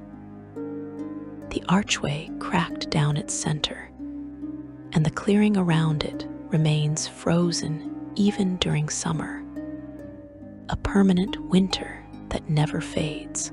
The ice statue that was Isolde still stands there, placed by Queen Mab as a warning to others who might harbor similar ambitions. The statue serves as a reminder of the price of disrupting ancient rituals and the folly of seeking power beyond one's station. Some say that Isolde is still conscious within her frozen prison, aware of the centuries passing, unable to move or speak, trapped in eternal punishment for her crime against the seasonal balance. The seasonal transfer ritual continues, but it has changed. Without the winter crown, a different artifact must be used, a lesser item called the Frost Scepter that can channel some portion of winter's power, but not all. The transfer is now a more complex ceremony, requiring additional safeguards and more participants, and it takes place in a different location. For the Twilight Gate can no longer serve its original purpose. Winter still comes each year, but it lacks the order and control it once had. The season is more prone to extremes, more unpredictable, more dangerous. And every winter solstice, as the transfer ceremony takes place, both Fae and mortals remember the day the winter crown was shattered and hope that nothing similar ever occurs again. Lore number 5, the Winter Witch's Sacrifice. In the northern territories of Vasa, where winter reigns for 8 months of every year and summer, is little more than a brief respite from the cold. There exists a legend that predates the formation of the kingdom itself. It is the tale of Isolde Winterheart, a woman who became something far more and far less than human, a being who sacrificed everything she was to save those she loved, and who now returns each winter solstice to collect the tribute owed for her eternal service. The story of the Winter Witch, as she came to be known, is both a tragedy and a testament to the terrible price that sometimes must be paid for survival in the harshest lands of Faerûn. Isolde was born approximately 450 years ago in a village called Northwatch, a small community of perhaps 200 souls that existed on the very edge of civilization. The village had been founded by refugees fleeing from the constant wars and upheavals that plagued the southern lands. People seeking isolation and peace, even if it meant enduring brutal winters and dangerous wildlife. Isolde's family had been among the original founders, and she grew up learning the skills necessary for survival in such an unforgiving environment. She could hunt and trap, could preserve food for the long winters, could navigate through blizzards by reading the wind and stars, and possessed an intuitive understanding of weather patterns that allowed her to predict storms days before they arrived. But Isolde possessed another gift as well, one that manifested when she reached her 16th year. She discovered she could work magic, not the learned spellcraft of wizards who studied from books, but rather an innate power that flowed through her blood, the magic of a sorcerer. Her abilities manifested through winter itself. She could summon cold with a gesture, could cause frost to form on surfaces she touched, could see clearly through even the thickest snowfall, as though the flakes were invisible. At first, she hid these abilities, fearful of how her community might react. But when a child fell through the ice of the frozen river, and Isolde used her powers to save the boy's life, freezing a path across the water to reach him, and then warming his body with carefully controlled magic, her secret was revealed. To her surprise and relief, the village did not react with fear or suspicion. Instead, they embraced her gift, recognizing it as a blessing that could help them all survive. Usold became a valued member of the community, using her magic to protect them from the worst of winter's fury. She could strengthen the walls of homes against blizzards, could keep fires burning longer with less fuel, could sense approaching storms, and warn people to take shelter. She also began to study her powers more deliberately, seeking to understand and expand them.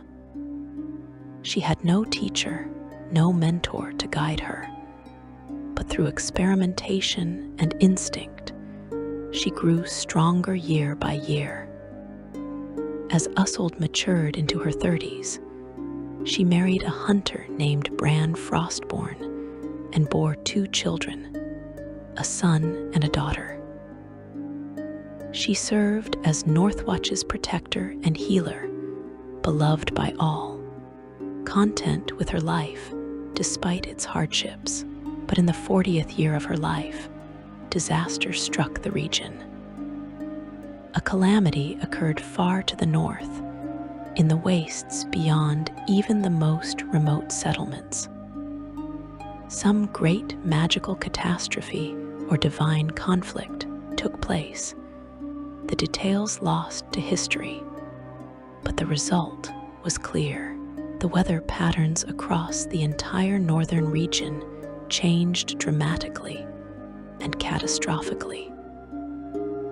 Winter arrived early that year, weeks before the autumn equinox, and it arrived with unprecedented fury. Blizzards swept down from the north, each one worse than the last, burying villages under snow measured in tens of feet rather than inches. Temperatures dropped to levels that killed exposed flesh in minutes and froze water solid in seconds. Game animals fled south or died, leaving nothing for hunters to find. The cold was so intense that even fires struggled to burn, flames guttering and dying despite abundant fuel. Northwatch, isolated and remote, could expect no help from other communities, for they were all fighting for their own survival. The village faced annihilation, and everyone knew it. Within the first month of the unnatural winter, 12 people had died from exposure or accidents caused by the extreme conditions. Food stores that should have lasted for months were being consumed at an alarming rate, as people burned more calories simply trying to stay warm.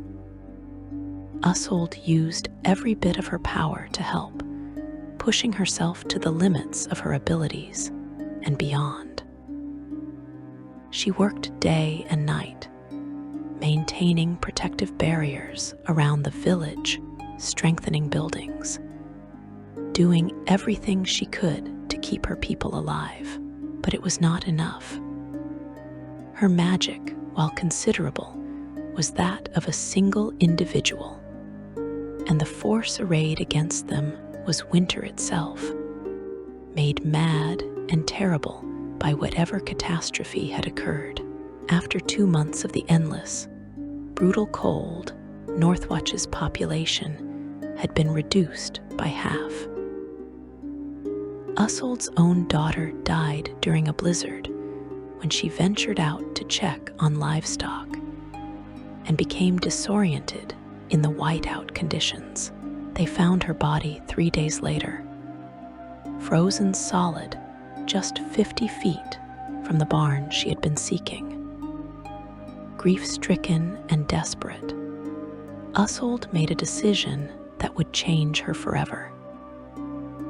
She announced to the surviving villagers that she would seek a solution, that she would journey to the very heart of winter itself and find a way to end the catastrophe, or at least to protect Northwatch from its worst effects. Her husband and son begged her not to go, knowing that such a journey was likely suicide, but Usold was determined. She had already lost one child to the winter. She would not lose the rest of her family, would not watch her entire community die while she stood by helpless. She prepared for the journey by gathering what few supplies she could spare, said farewell to her loved ones, and walked out into the frozen wilderness on the morning of the winter solstice. Usold traveled north for days, pushing through snow that came up to her waist, enduring cold that would have killed any normal human in hours. Her magic sustained her, warming her body, clearing paths through the drifts. But even so, the journey was brutal. She did not know where she was going, only that she needed to reach the source of the unnatural winter, to find whatever force or entity had caused it and bargain with it or fight it if necessary. She traveled in a dreamlike state, sustained by magic and willpower, no longer fully aware of the passage of time or distance. Finally, after what might have been a week or a month, she arrived at a place that should not have existed. A massive ice formation rose from the frozen plain, a palace of glacial ice carved into impossible shapes and structures that defied natural formation. This was the Palace of Frozen Tears, a place that existed partially in the material plane and partially in the elemental plane of air, a domain created by the confluence of winter's essence and elemental cold.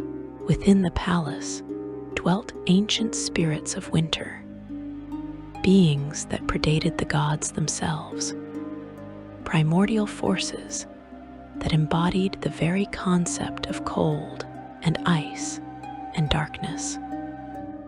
Usold entered the palace, walking through halls of blue ice where her breath crystallized into tiny diamonds and fell tinkling to the floor. She passed statues of ice that might once have been living beings, and pools of water so cold they remained liquid despite being far below freezing. At the heart of the palace, she found what she sought. A massive chamber held a throne of black ice, and upon that throne sat a figure she could barely comprehend, a being of pure winter essence, neither male nor female, neither corporeal nor entirely spirit. The winter primordial, one of the oldest forces in existence, regarded her with eyes like frozen stars. Usold spoke, her voice steady despite her fear. She explained what had happened to her village, described the unnatural winter that was killing her people, and begged for mercy or aid. The primordial listened, and when she finished, it spoke in a voice like the groan of ancient glaciers. The unnatural winter, it explained, was not of its making. Some fool had disrupted the natural order through careless magic, and the balance of seasons had been thrown into chaos. The primordial could restore the balance, could end the catastrophic winter, but to do so required a vessel, a mortal who could serve as an anchor point, channeling winter's power in a controlled manner rather than allowing it to run wild. If Ushold agreed to serve as this vessel, the primordial explained, the unnatural winter would end. Her village would be protected from the worst of winter's fury for all time, never again suffering the extremes that had nearly destroyed it. But the price would be terrible. Ushold would need to surrender her humanity, her mortality, her very identity. She would become winter's avatar, a being of magic rather than flesh, bound to the seasonal cycle for eternity. Each winter solstice, she would need to channel winter's power, to draw it through herself and release it in a controlled manner. This process would require a sacrifice of warmth and life energy, not from her, for she would no longer possess such things, but from others. Each year, her village would need to provide an offering, a sacrifice of heat and life that she could use to fuel the channeling ritual. Ushold did not hesitate. She agreed to the terms, knowing she was condemning herself to an existence she could barely imagine, but believing it was worth the price to save her son, her husband, and her people. The primordial accepted her oath, and the transformation began immediately. Ushold felt her body dissolving, her flesh turning to snow, her blood to ice, her bones to frozen wind. The pain was beyond description, beyond comprehension. But she endured it because she had no other choice. Her humanity burned away like frost under sunlight, leaving behind something new and terrible. When the transformation completed, Ushold Winterheart no longer existed as she had been. In her place stood the Winter Witch, a being of immense power and terrible coldness. Her body formed from animated snow and ice, her heart replaced by a gem of frozen starlight, her mind vast and cold and alien. But some fragment of her original self remained, a core of memory and purpose that remembered Northwatch and why she had made this sacrifice. That fragment drove her to fulfill the bargain she had made. The Winter Witch returned to Northwatch on the winter solstice, exactly 1 year after she had left.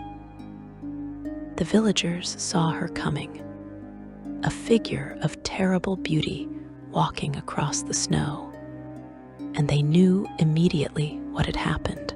Ushold's husband wept when he saw what his wife had become, but he understood the necessity of her sacrifice. The Winter Witch explained in a voice like wind through ice what would be required. Each winter solstice, she would return to the village. The people would need to prepare a great bonfire in the center of the village square and maintain it throughout the longest night. As midnight approached, they would need to add offerings to the fire, sacred herbs, precious oils, carved wooden figures representing their loved ones, and drops of blood from every villager mixed into consecrated water. These offerings represented the warmth and life energy she needed to perform the ritual that would channel winter's power. At midnight, the Winter Witch would enter the fire itself, absorbing the heat and the symbolic life force of the offerings. This would empower her to perform the greater ritual, channeling the wild power of winter through herself, taming it, directing it away from Northwatch, and distributing it evenly across the frozen lands. The process caused her terrible agony, for even in her transformed state, some echo of humanity remained that could still feel pain. But it was necessary, and she would endure it year after year for as long as the world turned and winter came. The villagers agreed to the terms, grateful beyond measure that Ushold's sacrifice had saved them. That first solstice, they prepared the ritual fire as instructed, gathering everything needed. And when midnight came, the Winter Witch walked into the flames. The villagers watched as she absorbed the fire's heat, her icy form glowing from within. And then she began to scream. The sound was terrible, neither fully human nor entirely inhuman. A cry of anguish that echoed across the frozen wilderness. But she completed the ritual, and as dawn broke, the unnatural winter ended. The temperature rose to normal winter levels, the constant blizzards ceased, and life became survivable once more. This pattern has continued for 450 years. Every winter solstice, the Winter Witch returns to Northwatch, which still exists, though much changed and expanded over the centuries. The ritual fire is prepared, the offerings gathered, and at midnight she walks into the flames and channels winter's power, enduring her annual agony to protect the community she died to save. The villagers honor her memory and her sacrifice, teaching their children the story of Ushold Winterheart, ensuring that no one forgets the price that was paid for their survival. Some claim that in the moment when she enters the fire, if you listen very carefully, you can hear her voice beneath the screaming, singing a lullaby she once sang to her children, the last remnant of the woman she used to be. Lore number 6, the Solstice Stones and the ancient Druid Circle.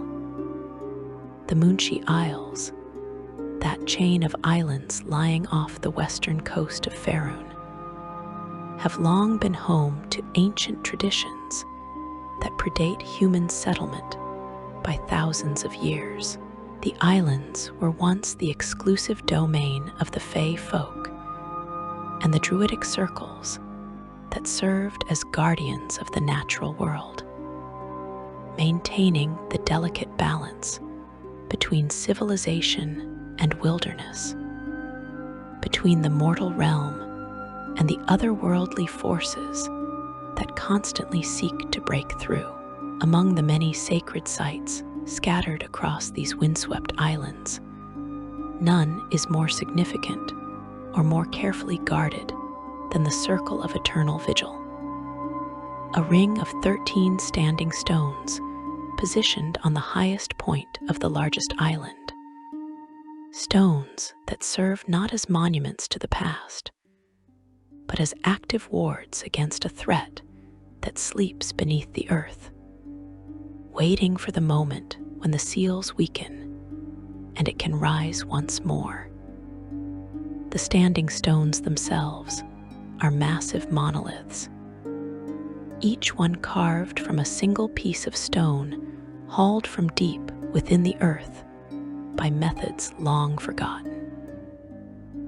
They stand twice the height of a tall man, their surfaces covered in spiraling patterns and runic inscriptions that seem to shift and change when viewed from different angles. The stones are arranged in a perfect circle, their positions calculated with astronomical precision to align with the movements of sun, moon, and stars.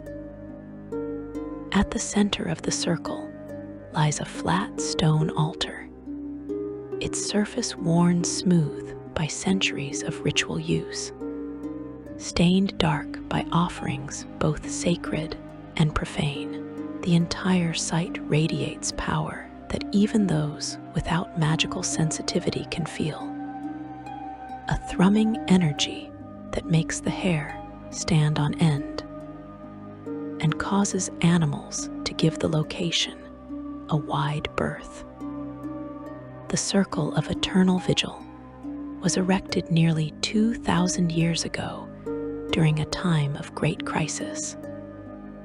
Constructed by a coalition of druids, clerics, and wizards who united against a common threat. That threat was an entity known in the old tongues as Morvatine the Devourer, a being that defied easy categorization, something that was neither demon nor devil, neither elemental nor undead, but rather something older and stranger, a remnant from the time before the gods established their cosmic order. Morvatine had existed in the deep places of the world since the dawn of creation, dwelling in caverns and abysses far beneath the surface, sustained by consuming the life force of everything it encountered. For ages it remained dormant, or at least confined to the deepest reaches, where it could do no harm to surface dwellers. But during the ancient wars that ravaged the Moonchi Isles, when kingdoms rose and fell with alarming frequency, and powerful magic was wielded carelessly by those who sought advantage over their enemies, something changed. A great battle took place on the site that would later hold the Standing Stones.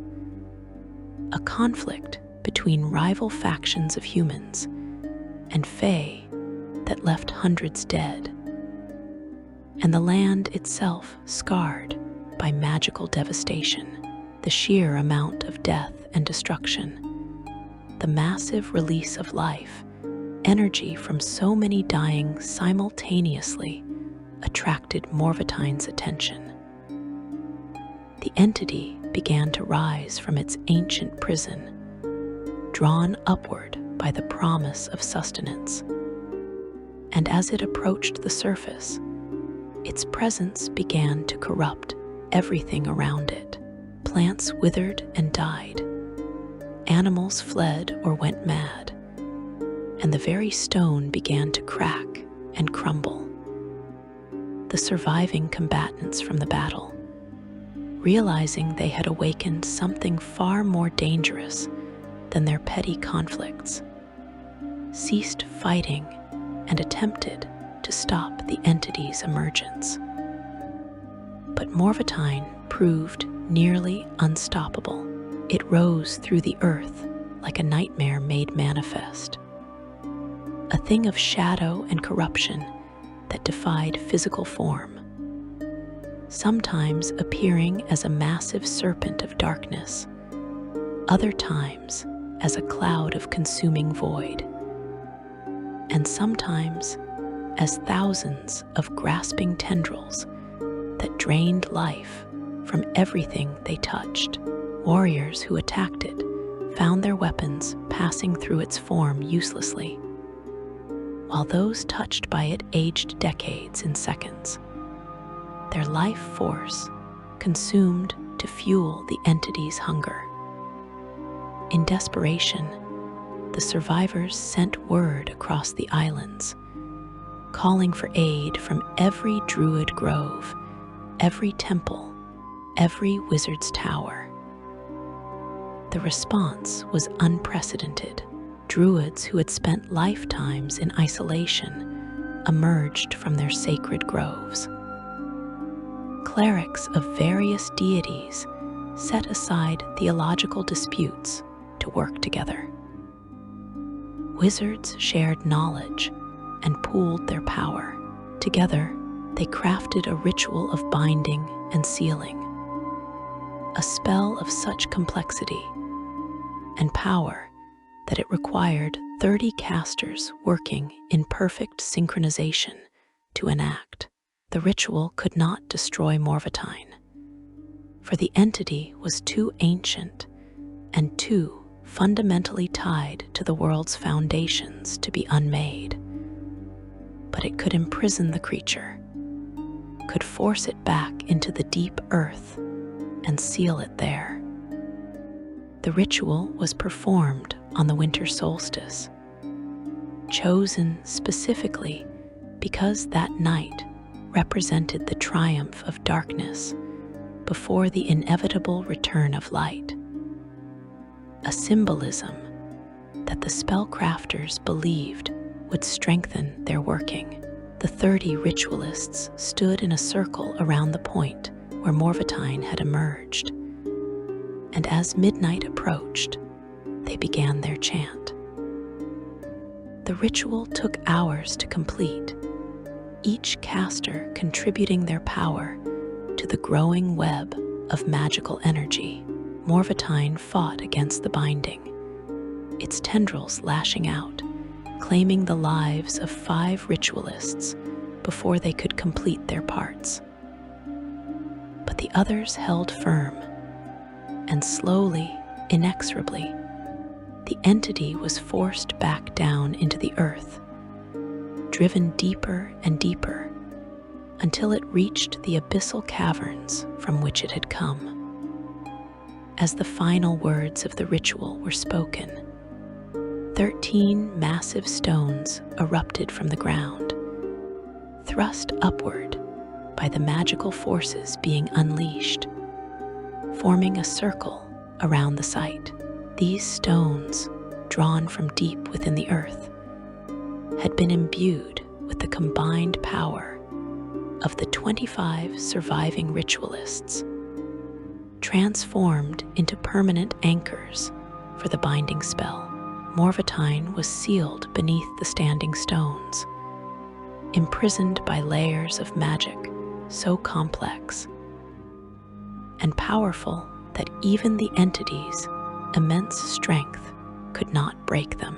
But the ritualists knew that no seal lasts forever, that given enough time, even the strongest magic weakens and fades.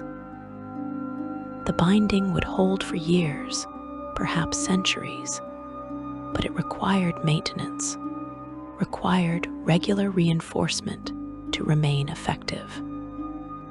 Thus was born the tradition of the Solstice Vigil, an annual ritual performed by Druids at the Circle of Eternal Vigil every winter solstice.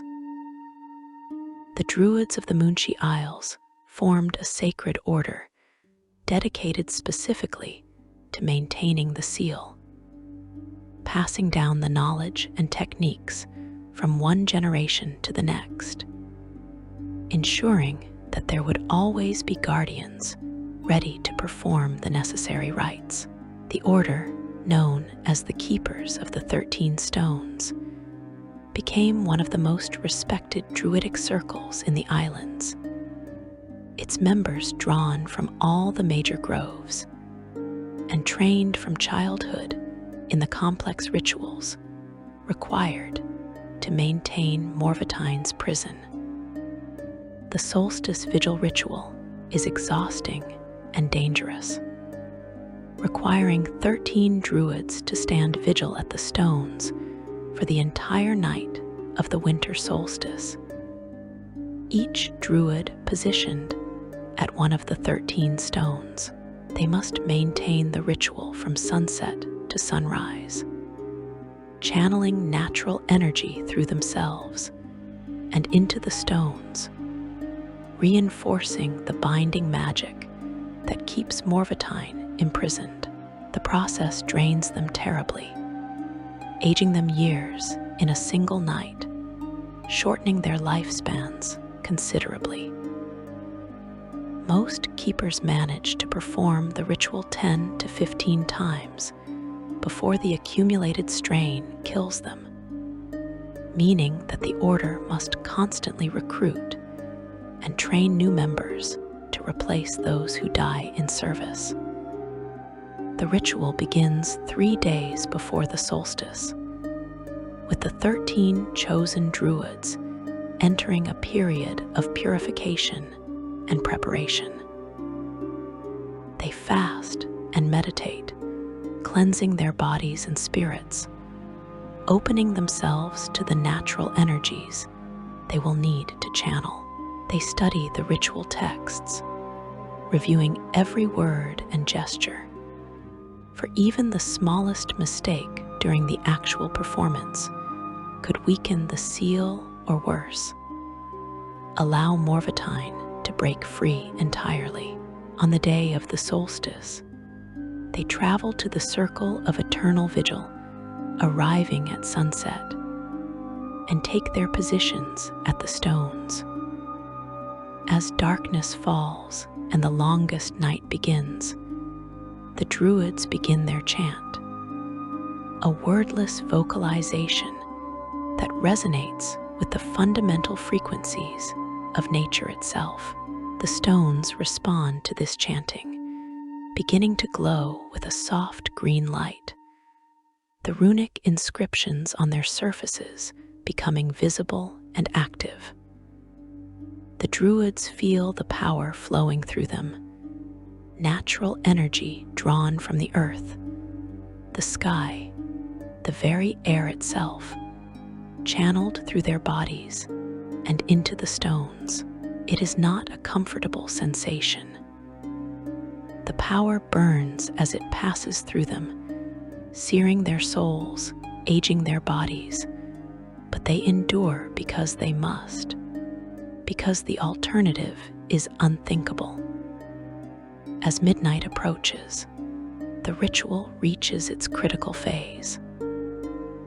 The druids can feel Morvatine stirring far beneath them, the entity somehow aware that this is the moment when the seals are briefly weakened during their reinforcement. Every year at this moment, Morvatine attempts to break free, pressing against the magical bonds, seeking any weakness, any gap through which it might escape. The druids feel this pressure, feel the malevolent intelligence probing at their defenses, and they push back with everything they have. The chanting grows louder, more intense, the green light of the stones blazing like beacons visible for miles.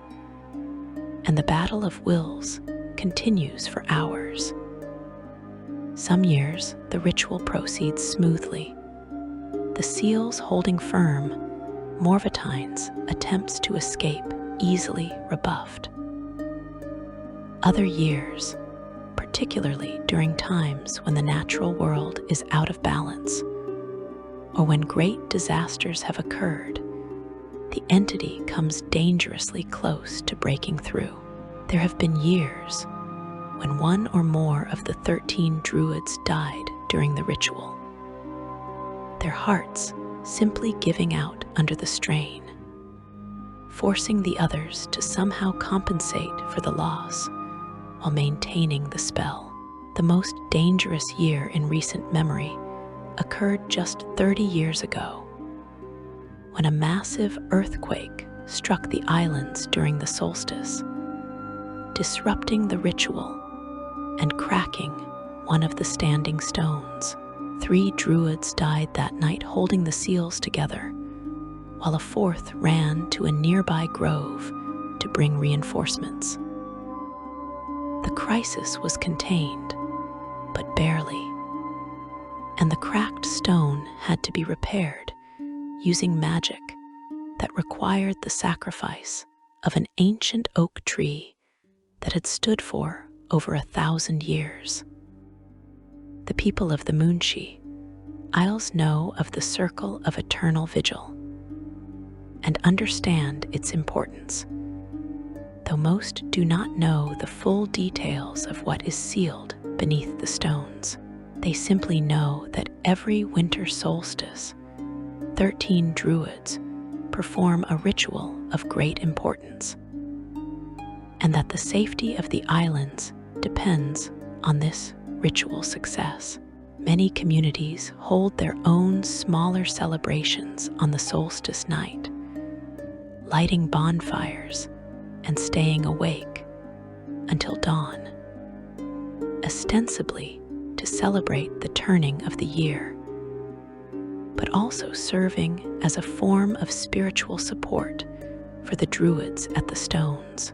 Some claim that these countless smaller fires, burning simultaneously across the islands, actually do provide power to the ritual, that the collective will and hope of thousands of people adds strength to the seals. The keepers of the 13 stones maintain detailed records of every solstice vigil performed over the past 2,000 years. Chronicles that document which Druids participated, what difficulties arose, and how the seals held. These records are kept in a secret library deep within the largest Druid grove, accessible only to members of the order and a few trusted scholars. The records paint a troubling picture. Over the centuries, the ritual has become progressively more difficult, requiring more power and causing more strain on the participants. Morvatine grows stronger, or perhaps the seals grow weaker, or both. The Druids estimate that within another century, maybe two, the annual ritual will no longer be sufficient to maintain the binding. When that day comes, either a new solution must be found, or the entity will break free and ravage the islands once more. Various attempts have been made to strengthen the seals permanently, or to find a way to destroy Morvatine rather than merely imprisoning it. Powerful wizards have studied the problem. Clerics have prayed to their gods for solutions, and the Druids themselves have experimented with alternative rituals. So far, nothing has proven effective. The entity simply exists on a level too fundamental to be easily destroyed, and the seals, powerful as they are, were never meant to last forever. The keepers continue their vigil, year after year, buying time for someone to find a permanent solution, honoring the sacrifice of those original ritualists who gave their lives 2,000 years ago to protect the islands from Morvatine's hunger. Lore number 7. The ice dragon's slumber. In the frozen wastes of the Regged Glacier, far beyond the reach of civilization, where only the hardiest creatures dare venture, there exists a legend older than most kingdoms, a tale of an ancient white dragon whose slumber marks the passage of ages, and whose awakening is tied inexorably to the winter solstice. The dragon is known by many names across the northern cultures. The Regged barbarians call it Jalmarak the Eternal. The dwarves of the Spine of the World name it Rimefang the Ancient, and the scattered human settlements refer to it simply as the Winter Worm. But regardless of the name spoken, all who know the tale understand that this is no ordinary dragon, but rather a creature of such age and power that it has become something more, a living embodiment of winter's fury, sleeping through the ages and stirring only on the darkest night of each year.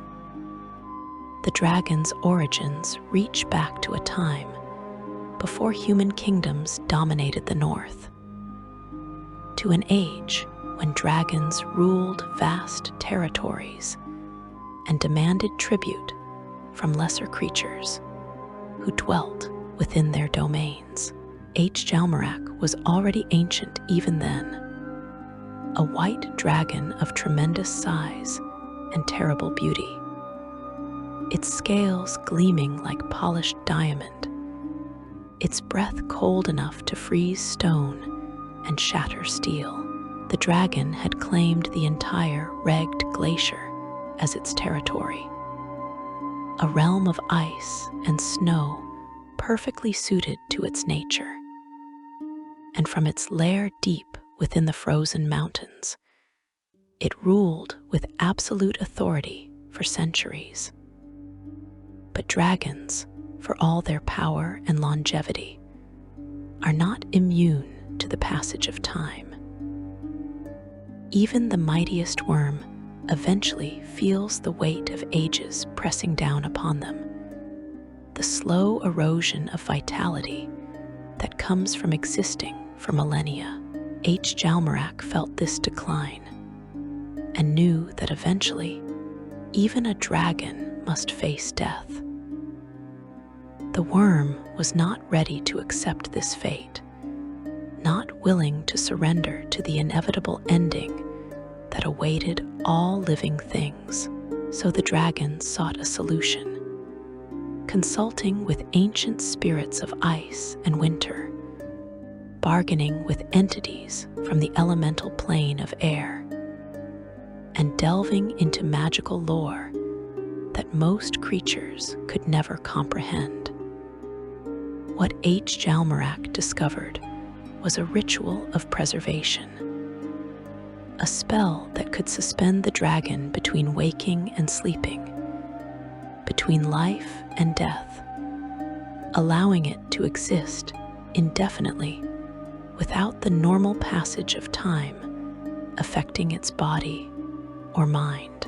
The ritual required immense magical power and a connection to winter itself so deep that the dragon would become partially fused with the season, no longer merely a creature that thrived in cold, but rather a being that embodied it. The transformation would be irreversible, and it would come with limitations and requirements, but it would grant the immortality the dragon sought. The ritual was performed on a winter solstice nearly 3,000 years ago, conducted in the deepest chamber of Jalmarak's lair, a cavern carved from glacial ice at the heart of the frozen mountains. The dragon surrounded itself with artifacts of power collected over millennia, arranged magical components according to precise specifications, and began the incantation as midnight approached.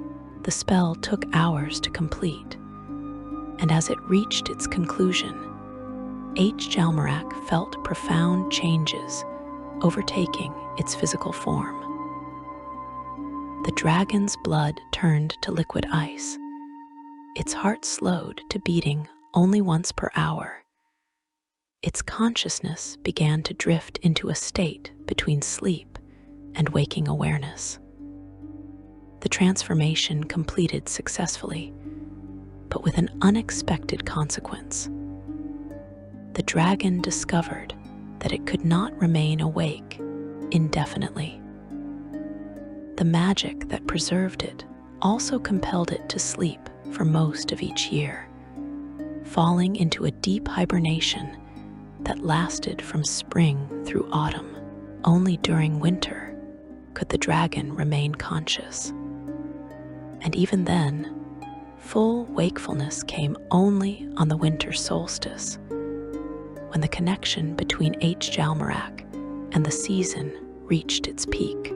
On that longest night, the dragon would awaken completely, rising from its lair to fly through the frozen skies, hunting and feeding, reasserting its claim over its territory before returning to hibernation as the solstice passed. This pattern has continued for 3,000 years, an eternal cycle of sleep and brief waking.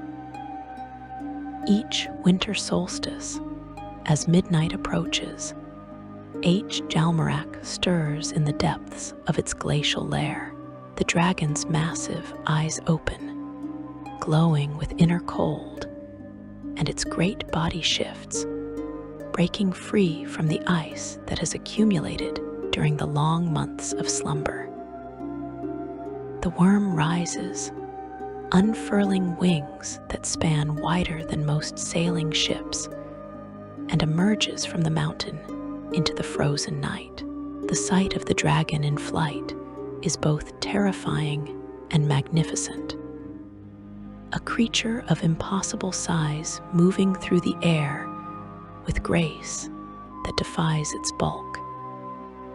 Its scales reflecting moonlight and starlight, until it appears to be carved from living crystal. The people of the north have learned to recognize the signs of H. Jalmarak's awakening. In the days leading up to the winter solstice, the temperature drops even beyond the normal brutal cold of the region. Strange lights appear in the northern sky, aurora of unusual colors and patterns that dance and shimmer with unnatural intensity. Animals become agitated, fleeing southward or seeking shelter in the deepest burrows they can find. The wind takes on a peculiar sound, like distant roaring or the grinding of massive ice sheets. And sometimes those with sensitive hearing claim they can detect the dragon's breathing even before it emerges. When the dragon rises, it hunts. 3,000 years of repeating this pattern have not diminished H. Jalmarak's appetite or ferocity. The worm ranges across hundreds of miles during its brief waking, seeking prey to sustain it through the coming year of sleep. Reindeer herds are decimated. Mammoths are pulled down and devoured. And sometimes the dragon takes larger game in the form of frost giants or other creatures powerful enough to provide a worthy meal. The regged barbarians have strict traditions about the solstice night, requiring all tribes to shelter in their most defensible locations, to extinguish all fires that might attract the dragon's attention, and to remain absolutely silent until dawn breaks and H. Jalmarak returns to its lair. Not all encounters with the winter worm end in death and destruction. The dragon is ancient and intelligent, possessed of knowledge accumulated over millennia, and occasionally it has been known to speak with mortals who approach it properly. There are tales of heroes who sought audience with H. Jalmarak during its waking hours, offering tribute and speaking with appropriate respect, and who received knowledge or boons in exchange. One famous legend tells of a regged chieftain who climbed to the dragon's lair during a winter solstice and asked for the secret to surviving a terrible famine that threatened his tribe. H. Jalmarak, impressed by the chieftain's courage, told him of a hidden valley where game animals gathered during winter. Knowledge that saved the tribe and earned the chieftain a place in the songs and stories of his people. But such peaceful encounters are rare. More commonly, those who seek the dragon find only death, frozen by its breath or torn apart by its claws. H. Jalmarak is not evil in the way that some dragons are, not cruel or sadistic, but it is fundamentally inhuman, operating according to logic and priorities that mortals cannot fully comprehend. The dragon views lesser creatures much as humans might view insects, occasionally interesting, but ultimately insignificant, worthy of neither hatred nor mercy, but simply existing on a completely different level of importance. The most troubling aspect of H. Jalmarak's existence is not the dragon itself, but rather the prophecy that surrounds it. This prophecy was first spoken by a seer of the Regged tribes approximately 500 years ago, a vision granted during a shamanic ritual that left the seer forever changed. The prophecy speaks of a time when the winter worm will awaken not just for a single night, but permanently, breaking free from the cycle of hibernation that has constrained it for 3,000 years.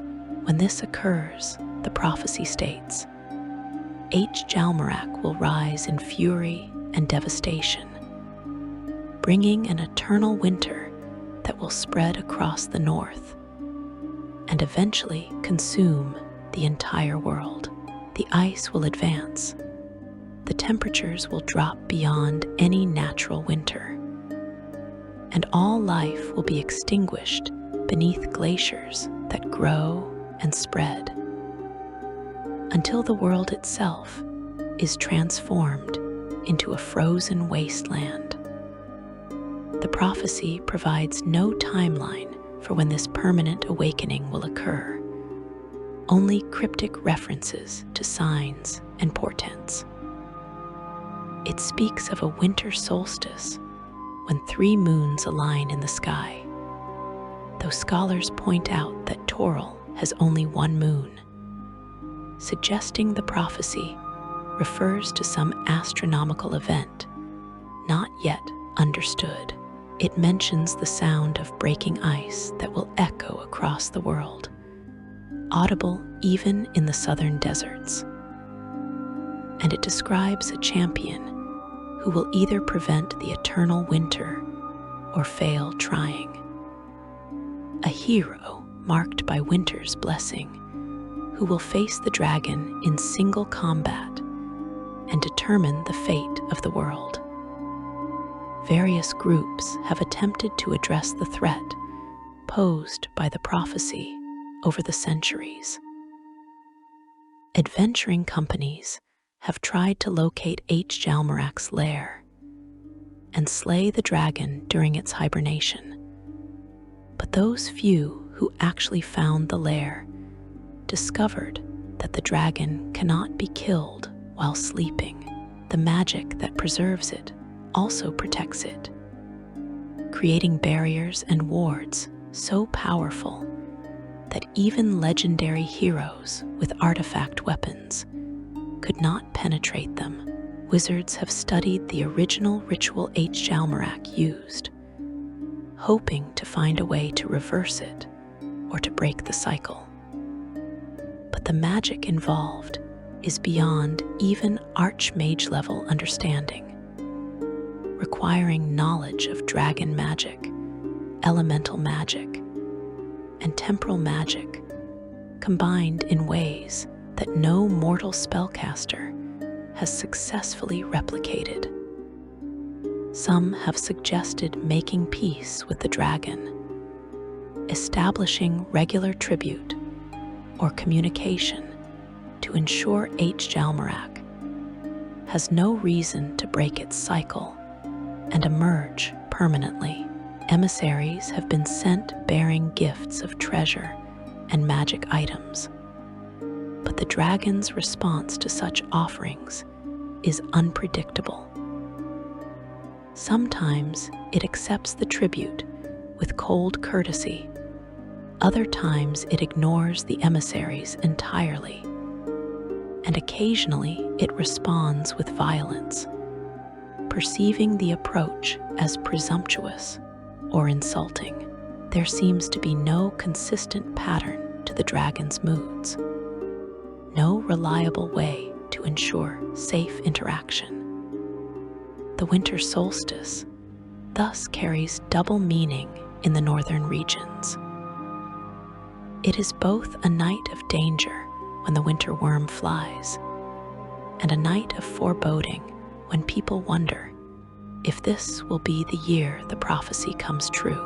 Each year, as the longest night approaches, the regged shamans perform divination rituals, seeking signs of whether this solstice will be like all the others, or if it will be the one when everything changes. So far, every year has passed without the prophesied permanent awakening, and H. Jalmarak has returned to hibernation as always.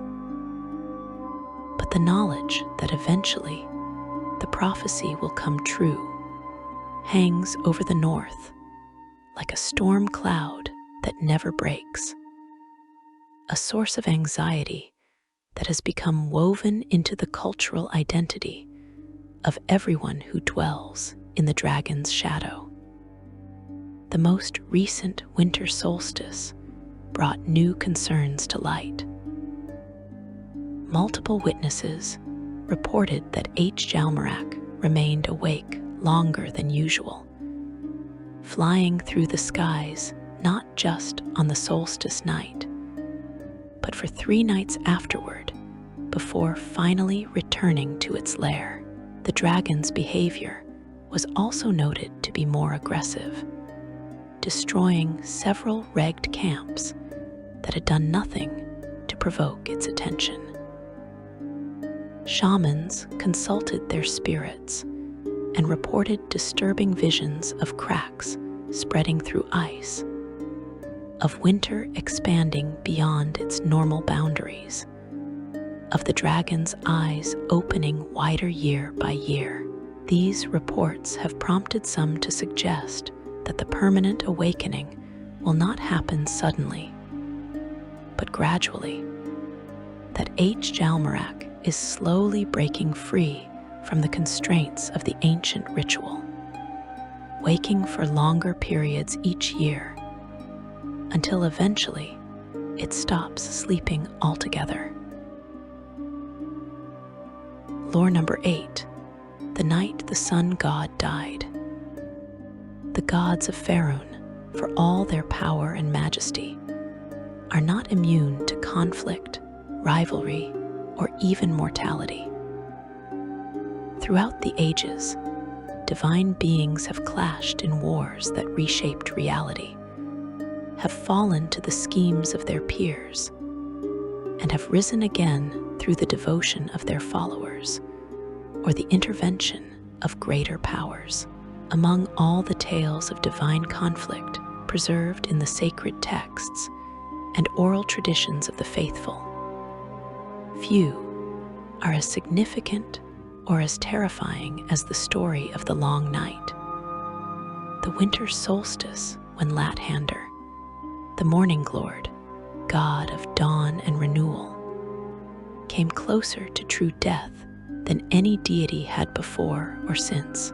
This event, which occurred approximately 1,000 years ago, is remembered not as historical fact by most scholars, who classify it as myth or theological allegory. But the priests of Lathander know the truth, and they ensure that every winter solstice, vigils are kept, and prayers are spoken to commemorate the night when their god nearly died, and the sun almost failed to rise. Lathander has always represented hope, renewal, and the promise that no matter how dark the night, dawn will come again. The Morning Lord embodies the concept of new beginnings, of second chances, of the eternal cycle that sees light triumph over darkness. His followers include farmers who pray for good harvests, artists seeking inspiration, and anyone who has suffered loss and seeks the strength to start again. Temples to Lathander are built to catch the first rays of dawn, and his priests perform their most sacred rituals at sunrise, channeling the god's power as the sun breaks the horizon. For millennia, Lathander stood as one of the most beloved and widely worshipped deities in Faerûn, a god whose nature seemed so fundamentally good and necessary that even those who did not worship him directly acknowledged his importance. But not all beings welcome the dawn. There exist forces in the multiverse that thrive in darkness, that gain power from despair and endings rather than hope and beginnings.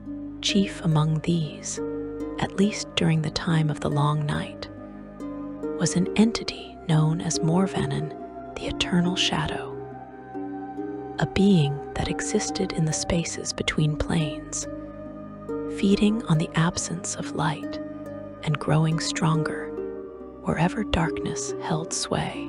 Morvanen was not a demon or a devil, not an elemental or an aberration, but rather something that predated such classifications, a primordial force of entropy and darkness that had existed since before the current cosmic order was established. For ages, Morvanen had been content to exist in the forgotten spaces, in the void between stars, in the deepest caverns where light had never reached. But as civilization spread across Faerûn and the worship of light-bringing deities like Lathander grew stronger, the Eternal Shadow found its domain shrinking. Every temple built, every prayer offered, every dawn celebrated pushed back the darkness and weakened Morvanen's power. The entity bore this with patience for centuries, but eventually it decided that action must be taken. If Lathander could be destroyed, if the god of dawn could be eliminated, then his portfolio would become vacant. Dawn would still occur, for it was a natural phenomenon that predated and would outlast any single deity, but it would lose its divine champion, its supernatural reinforcement. Without Lathander to embody and empower it, dawn would become weaker, more vulnerable to disruption, and darkness would gain corresponding strength. Morvanen began to plan, and such was the entity's power and cunning that it took 300 years to complete its preparations. The Eternal Shadow gathered allies from among the forces of darkness scattered across the plains. Devils and demons, usually enemies, were convinced to cooperate for this single purpose. Creatures from the negative energy plane were recruited and bound to service. Corrupt mortals who worshipped darkness and entropy were elevated to positions of power and given tasks to perform. Ancient liches who had long ago surrendered their humanity for immortality were promised secrets and powers beyond their comprehension. All of these disparate forces were woven into a single conspiracy, all working toward the same goal, though most did not understand the full scope of the plan. The attack was timed for the winter solstice, chosen with perfect precision. The longest night of the year represented the moment when darkness held its greatest natural power, when the sun was at its weakest point in the annual cycle. If Lathander could be struck down at that moment, the symbolic significance would amplify the effect, dealing not just physical but metaphysical damage to the concept of dawn itself. The conspiracy moved into its final phase as autumn waned and winter approached. Across Faerûn, servants of the eternal shadow worked in secret, preparing rituals and establishing the components needed for the great working that would channel power to Morvannon and its allies. The temples of Lathander noticed troubling signs as the solstice approached. Divination spells returned confused or frightening results. Priests reported dreams of endless darkness, of a sun that rose but gave no light, of dawn that never came. Some claimed to see shadows moving independently of any light source, behaving with purpose and malice. The clergy raised alarms, warning of some great threat, but they could not identify the specific danger or its source. They strengthened the wards around their temples, called upon allied faiths for support, and prepared themselves for conflict without knowing what form that conflict would take. On the evening of the winter solstice, as darkness fell across Faerûn, the attack began. It originated not in the material plane, but in the divine realm where Lathander dwelt, the domain called Morning Glory, a plane of eternal sunrise where the Morning Lord held court, and from which he extended his influence across the multiverse. Morvannon and its assembled host of darkness struck at Morning Glory directly, breaching the defenses of the divine realm through weaknesses that had been carefully cultivated over decades. The attack was overwhelming in its speed and ferocity. Thousands of creatures and entities pouring into Morning Glory, all focused on a single target. Lathander fought back with all the power of a greater deity, and the battle that erupted shook reality itself. Entire sections of Morning Glory were consumed by darkness or burned away by holy light as God and primordial entity clashed. The other gods, sensing the disturbance, attempted to intervene, but Morvannon's allies held them back. Devils created barriers between planes, preventing divine reinforcements from reaching the battlefield. Demons launched diversionary attacks on other divine realms, forcing deities to defend their own domains rather than aid Lathander. The conspiracy had planned well, isolating the Morning Lord and ensuring he would face the attack alone.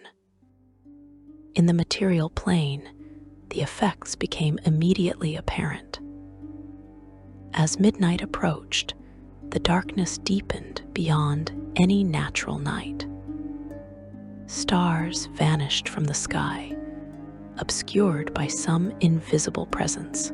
The moon dimmed until it was barely visible. Temperature dropped suddenly and severely, and a sense of wrongness pervaded the world, a feeling that something fundamental had broken. In the temples of Lathander, priests gathered in prayer, sensing their god's distress, feeling the connection between deity and worshippers straining under terrible pressure. Some fell to their knees weeping, others cried out in anguish, and a few collapsed entirely as the divine link threatened to sever. One priest, however, refused to surrender to despair. Her name was Seren Dawnbringer, and she served as the high priestess of Lathander's grandest temple, the Cathedral of the Risen Sun in the city of Waterdeep. Selûne had devoted her entire life to the Morning Lord's service, rising through the ranks of the clergy through genuine faith and dedicated work, rather than political maneuvering.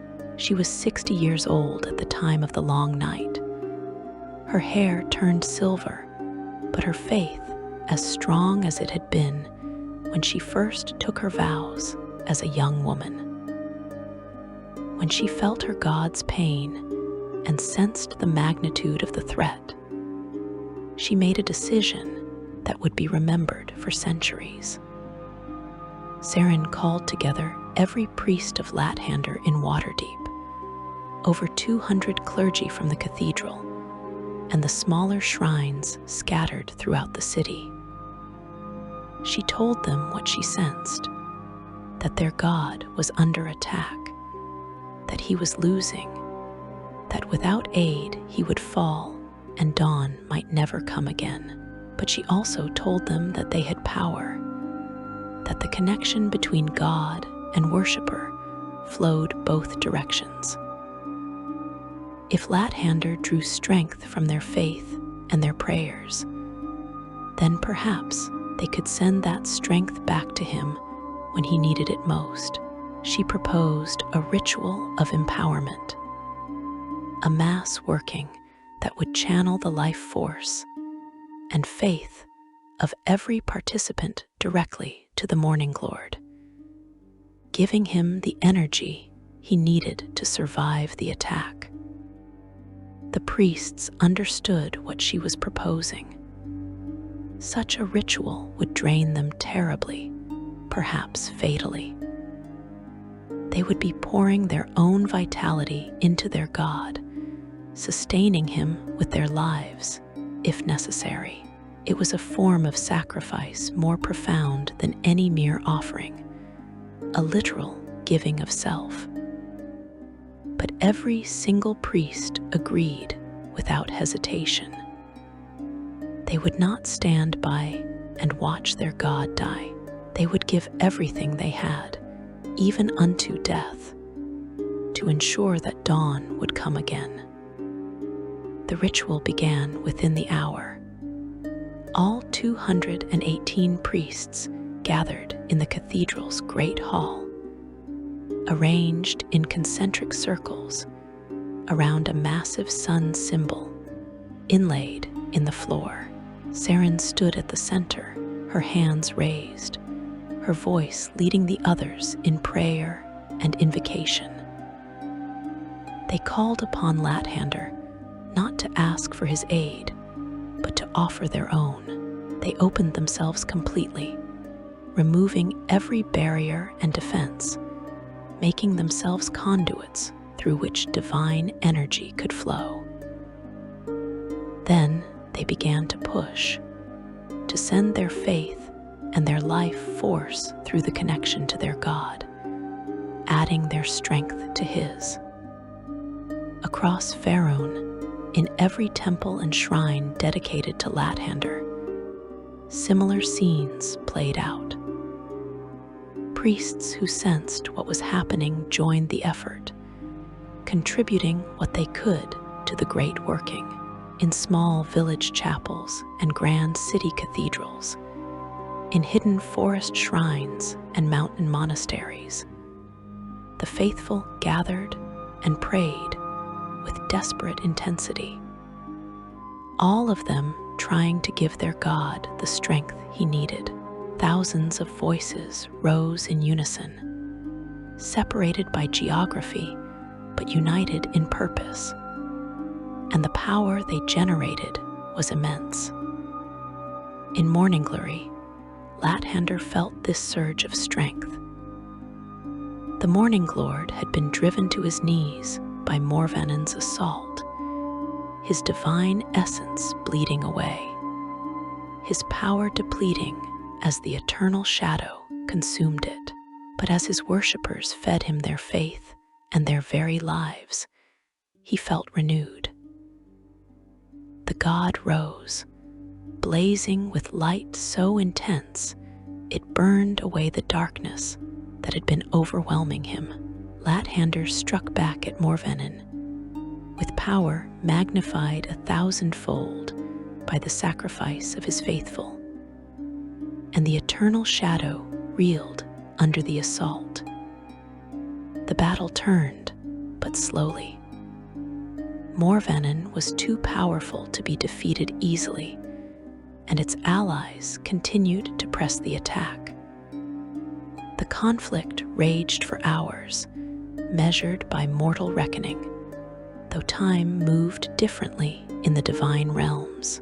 In Waterdeep, the priests continued their ritual, pouring everything they had into sustaining their god. One by one, they began to fall. The youngest and weakest collapsed first, their life force completely drained, some dying on the spot, while others lapsed into comas from which they would not wake for days. The older priests held on longer, but they too felt their strength failing, their bodies aging years in minutes as they gave of themselves without restraint. Saren herself felt death approaching. Her vision blurred, her heart struggled to beat, her lungs fought for each breath. But she did not stop. She continued to channel power, continued to pray, continued to give until there was nothing left to give. Around her, priests fell like grain before a scythe, the price of the ritual becoming apparent in bodies that littered the cathedral floor. But still, the survivors held on, knowing that if they stopped, if they failed, the darkness would win and their god would die. Finally, as the longest night stretched toward what should have been dawn, Lathander struck the decisive blow. Empowered by the sacrifice of his faithful, the Morning Lord unleashed an assault of pure divine radiance that shattered Morvennon's form and banished the eternal shadow back into the void between planes. The entity was not destroyed, for such primordial forces cannot be truly killed, but it was defeated, broken, and cast out. The allies of darkness, seeing their champion fallen, fled in disarray. The attack on Morning Glory collapsed, and the defenders of light had won. In the material plane, as the god's victory manifested, the sun rose. But this was no ordinary sunrise. The light that broke the horizon was more brilliant than any dawn before or since, a blaze of golden radiance that seemed to carry Lathander's own presence within it.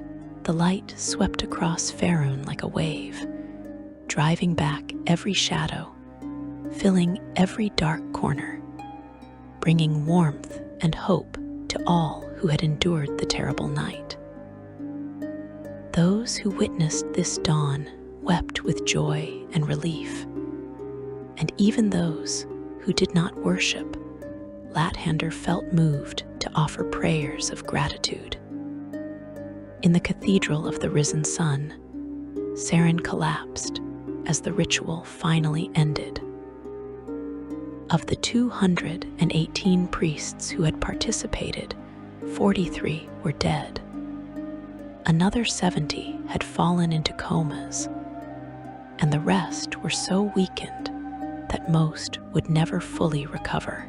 Saren herself lay dying, her body aged beyond endurance, her life force almost entirely spent. But as she lay there, barely conscious, she felt her god's presence. Lathander appeared before her, not as a distant deity, but as a being of radiant light who knelt beside her and took her hand. The god spoke, thanking her and all his faithful for the sacrifice they had made, telling them that their actions had saved not just him, but dawn itself, ensuring that light would continue to triumph over darkness. Lathander gave Saren and all the surviving priests a blessing, healing some of the damage they had sustained, though he could not undo it all. Saren survived, but was forever changed. Her body frail and her hair turned pure white, aged 30 years in a single night, but she lived another 2 decades, serving as high priestess and telling the story of the long night to all who would listen, ensuring that the sacrifice of those who died would never be forgotten. Every winter solstice since that night, the temples of Lathander hold vigils. Priests gather as darkness falls and remain awake through the entire night, keeping candles and lanterns burning, singing hymns and offering prayers.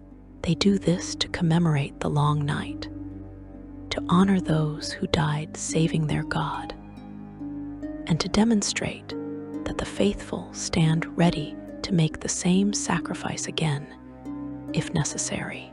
The vigil has become one of the most sacred observances in Lathander's faith, a night when even casual worshippers make the effort to attend temple and participate in the ceremonies.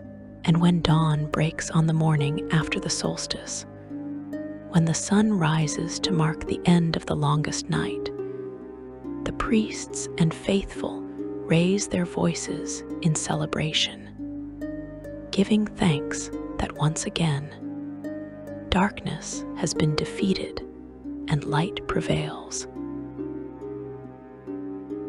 Lore number 9, the frozen tears of Selûne.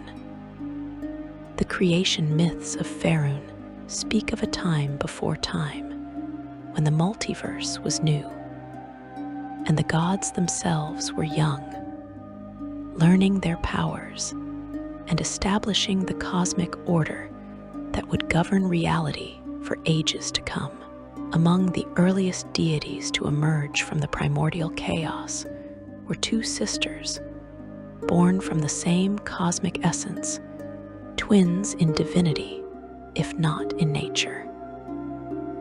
Selûne, who would become the goddess of the moon, light, and navigation, embodied hope, protection, and the guidance that illumination provides. Her sister, Shar, became the goddess of darkness, loss, and secrets, embodying the comfort of shadows and the peace that comes from forgetting pain.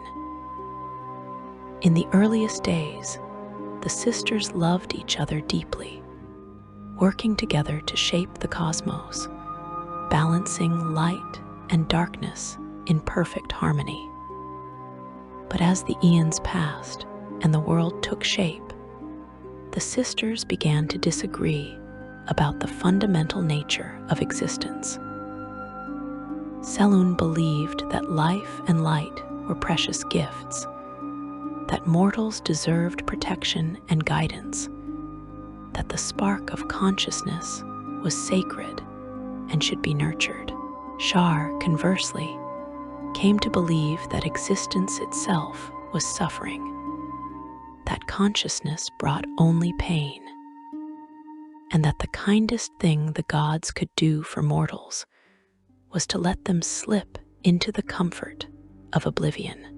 These philosophical differences grew into arguments, and arguments escalated into conflicts, until finally, the sisters who had once been inseparable became bitter enemies, locked in an eternal struggle that would shape the fate of countless worlds.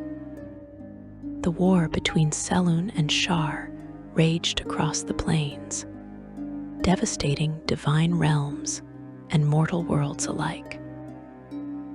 The conflict touched everything, corrupting the love the sisters had once shared into hatred, so profound it seemed to poison reality itself. They fought with all the power at their command, neither able to gain permanent advantage over the other, for they were equal in strength, being born from the same source. The other gods attempted to intervene, to broker peace, or at least ceasefire, but the sisters would not be swayed.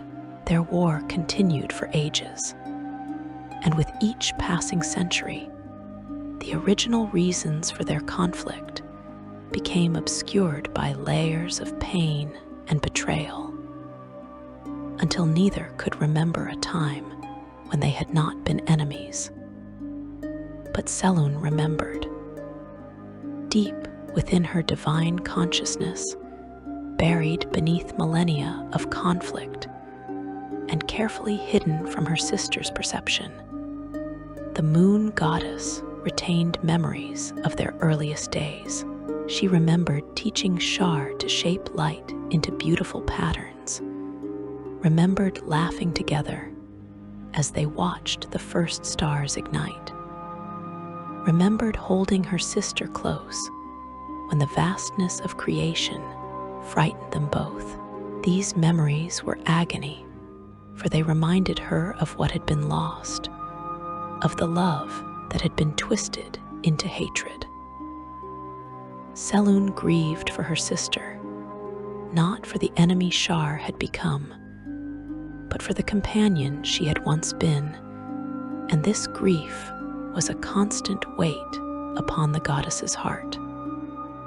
The legend of the frozen tears speaks of a specific winter solstice that occurred in the ancient past, so long ago that even the elves who remember the dawn of their civilization have no clear record of when it happened.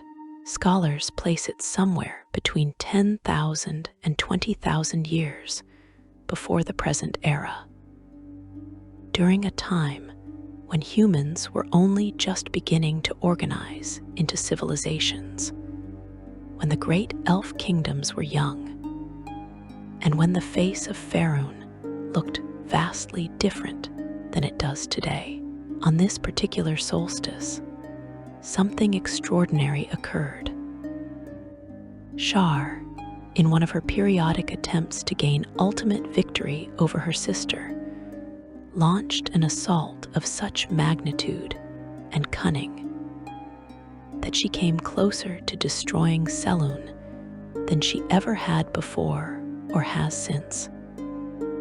The attack came from multiple directions simultaneously, striking at Selûne's mortal followers, her divine servants, and her celestial realm all at once.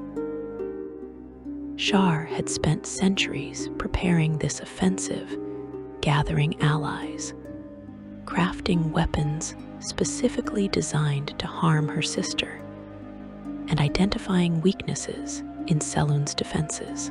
The assault was devastating in its effectiveness. In the mortal world, temples to Selûne were destroyed by cultists of Shar working in coordinated strikes across multiple continents. Priests and worshippers were murdered by the thousands, their deaths weakening the bond between goddess and faithful. Divine servants, celestial beings who had served Selûne for millennia, were corrupted or destroyed, and Selûne's own realm, the domain called the Gates of the Moon, came under direct assault by forces of darkness that breached its defenses and penetrated to its very heart. Selûne fought back desperately, but she was overwhelmed by the sheer scope of the attack. For the first time in their eternal conflict, the moon goddess truly believed she might lose, that Shar might actually succeed in destroying her. And in that moment of existential crisis, something within Selûne broke. Not her power or her will to fight, but rather the carefully maintained barriers she had erected around those ancient memories of her sister. The grief she had suppressed for eons came flooding back with overwhelming force, and the goddess wept. The tears of a deity are not like mortal tears. They are physical manifestations of divine emotion, carrying within them fragments of the gods' very essence. When Selûne wept, her tears fell from the gates of the moon down into the material plane, passing through the barriers between worlds as easily as light passes through glass. Each tear crystallized as it fell, transformed by the passage between planes and by the nature of Selûne's sorrow into something entirely new. The tears became snowflakes, but these were no ordinary frozen water crystals. They were divine tears made manifest, each one unique, each one carrying a tiny spark of the moon goddess's power and the weight of her grief. The first of these tears fell upon Faerûn on the winter solstice night, during the darkest hours when Selûne's physical manifestation, the moon itself, hung low in the sky, dimmed by Shar's assault. Mortals who witnessed this first snowfall described it as magical beyond description. The flakes fell slowly, drifting down from a cloudless sky, glowing with soft silver light. Where they touched the ground, they did not melt, but accumulated, covering the world in a blanket of divine sorrow that reflected moonlight and starlight, until the landscape seemed to glow from within. Those who caught the snowflakes on their hands or tongues reported feeling strange sensations, momentary flashes of emotion that were not their own, brief glimpses of cosmic grief so profound it defied mortal comprehension. But the tears did more than simply create beautiful snow. As they fell across Faerûn, they carried blessings with them, gifts born from Selûne's love for mortals and her desperate need for their faith to sustain her in her moment of crisis. The snowflakes touched the hearts and minds of those who experienced them, filling people with determination to fight against darkness, inspiring them to keep vigils through the long night, moving them to light fires and candles in windows as gestures of defiance against the forces that sought to extinguish all light.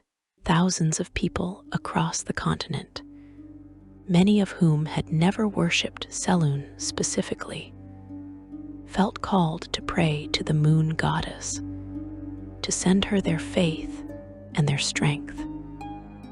This spontaneous upwelling of mortal support gave Selûne the power she needed to survive.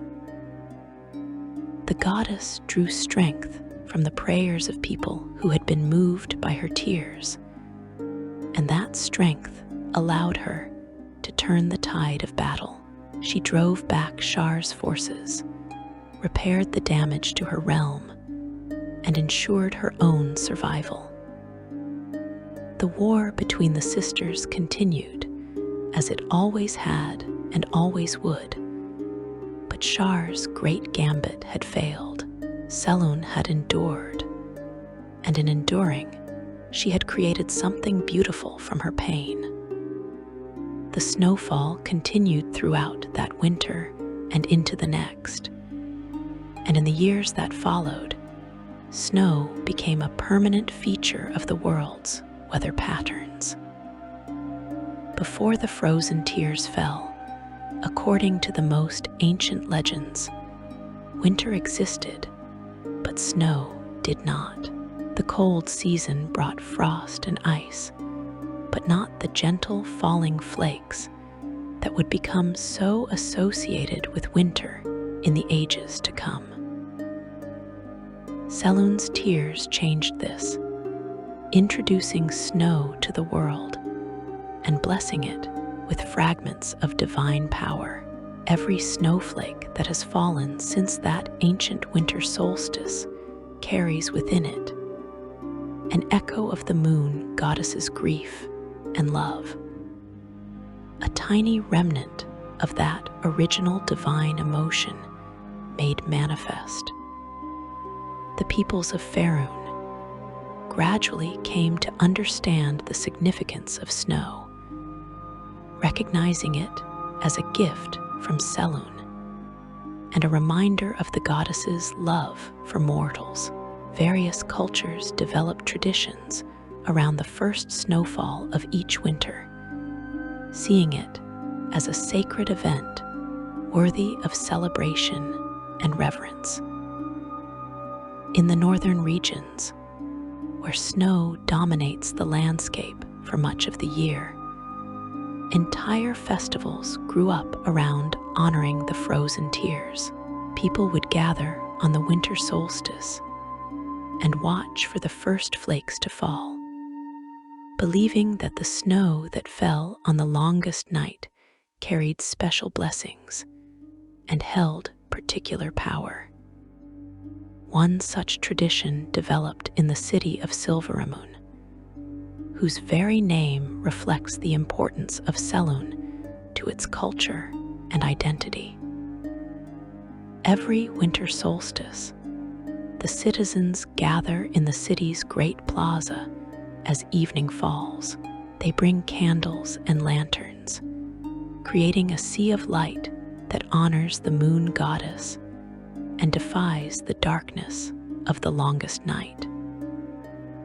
As midnight approaches, if snow begins to fall, the people catch the flakes on small silver mirrors that are specially crafted for this purpose. According to tradition, if you gaze into a mirror upon which solstice snow has fallen, you may receive a vision or blessing from Selûne herself, guidance for the coming year, or insight into troubles that weigh upon your heart. The clergy of Selûne teach that snow is holy, that each flake is a prayer from their goddess to her mortal children, a reminder that even in the darkest times, beauty and hope persist. They encourage people to appreciate the first snowfall of winter, to pause in their daily activities and watch the flakes descend, to remember the ancient story of divine grief transformed into blessing. Some of the more contemplative orders of Selûne's priesthood practice meditation during snowfalls, sitting in quiet reflection while snow accumulates around them, seeking to connect with the cosmic sorrow that gave birth to the phenomenon, to understand through shared experience the depth of their goddesses' love and pain. The relationship between Selûne and Shar remains as conflicted as ever, their war continuing across the ages without resolution. But every winter solstice, when snow falls across Faerûn, there are those who claim that Shar feels something when she sees her sister's tears made manifest. Some whisper that on the darkest night of the year, the goddess of darkness experiences a moment of regret, a fleeting memory of the sister she once loved before the conflict consumed them both. These claims are impossible to verify, for Shar reveals nothing of her inner thoughts, maintaining her cold facade of absolute darkness and loss.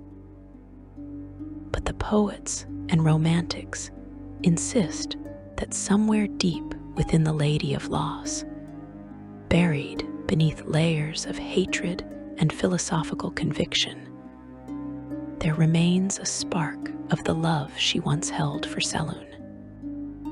Whether this is true or merely wishful thinking, the fact remains that snow continues to fall every winter, and the winter solstice continues to be marked by the most beautiful and significant snowfalls of the season.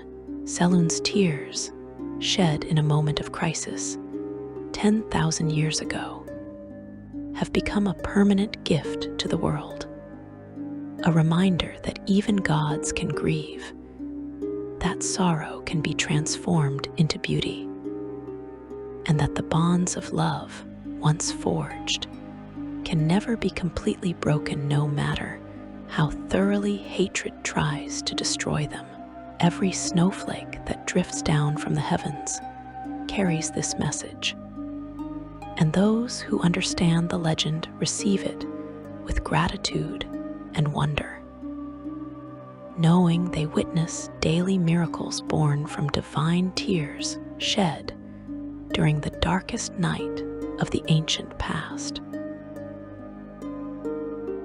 Lore number 10, the Midwinter Masquerade of Souls.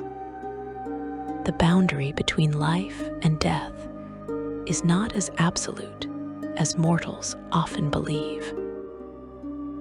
Throughout Faerûn, there exist moments and locations where this barrier grows thin, where the souls of the departed can touch the living world once more, where communication between the realms becomes possible. The winter solstice represents one such moment, a night when the rules governing mortality loosen their grip, when the dead remember what it was to live, and the living can perceive what lies beyond. Among all the traditions and celebrations associated with this longest night, none is more poignant or more widely misunderstood than the Midwinter Masquerade, a festival whose origins lie in an event that occurred nearly 1,500 years ago in the nation of Impiltur, when the barriers between worlds collapsed entirely, and the dead walked openly among the living for a single, extraordinary night. Impiltur has always been a land touched by both tragedy and resilience. The kingdom has endured invasions, civil wars, plagues, and supernatural catastrophes, yet its people have consistently rebuilt and persevered. But 1,500 years ago, Impiltur faced a crisis unlike any before. A necromancer of immense power and absolute madness, a human wizard named Velsh'Rûn, who would later ascend to become a god of necromancy himself, conducted an experiment that fundamentally disrupted the natural order of death within the kingdom's borders. Velsh'Rûn sought to understand the precise mechanism by which souls departed the material plane and traveled to their final destinations, believing that knowledge of this process would allow him to prevent his own death and achieve immortality through means other than lichdom. The experiment took place in a tower Velsh'Rûn had constructed in the remote wilderness of Impiltur, far from any settlement where his activities might be observed or interrupted. Over the course of several years, the necromancer captured hundreds of people, subjecting them to horrific experiments that involved killing them repeatedly through various means, while monitoring their souls with complex divination magic. He would kill a subject, observe the soul's departure. Then resurrect the victim and repeat the process with different variables, meticulously recording every observation. The tower became a place of unspeakable suffering, where death itself was transformed from a singular event into a repeating nightmare. What Selûne did not fully understand was that the process of dying and being resurrected damages the soul in ways that accumulate with each repetition.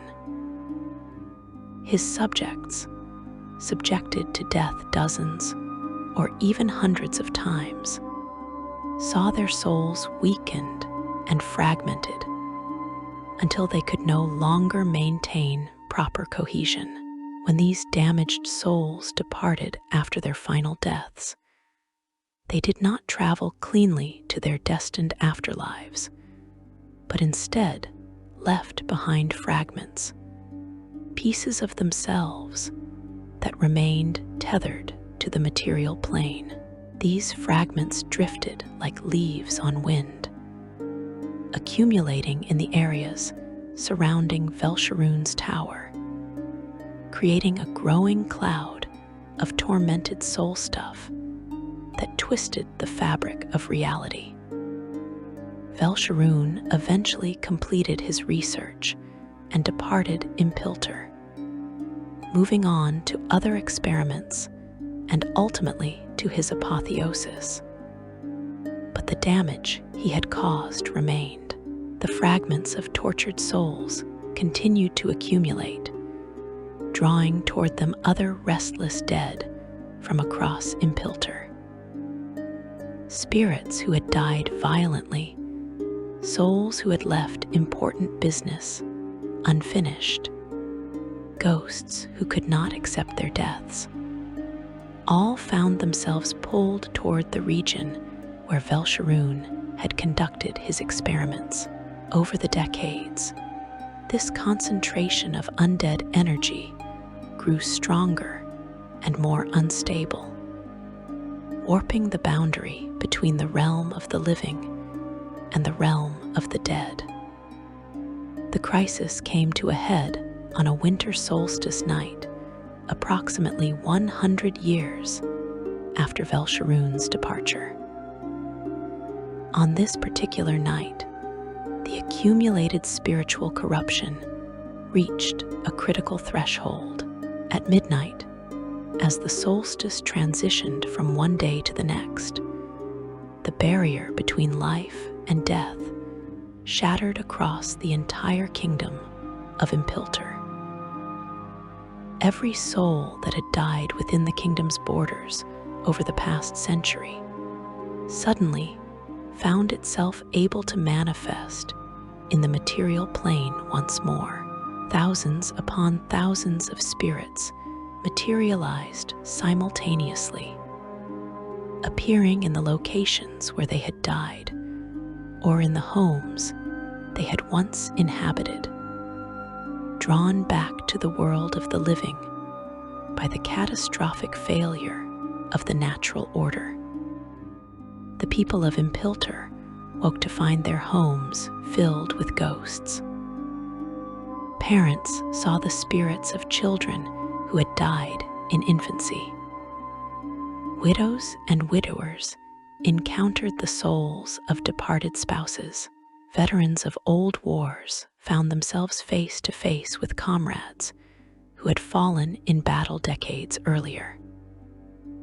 The streets of every city and town filled with translucent figures, spirits who looked exactly as they had at the moment of death, some bearing the wounds that had killed them, others appearing peaceful and whole. The sheer number of dead vastly outnumbered the living, and the sight of so many ghosts manifesting at once caused widespread panic and terror. But as the initial shock wore off and people began to actually interact with the spirits, they discovered something unexpected. The dead were not hostile or dangerous. They were confused and disoriented, uncertain of where they were or why they had been pulled back to the world they had left.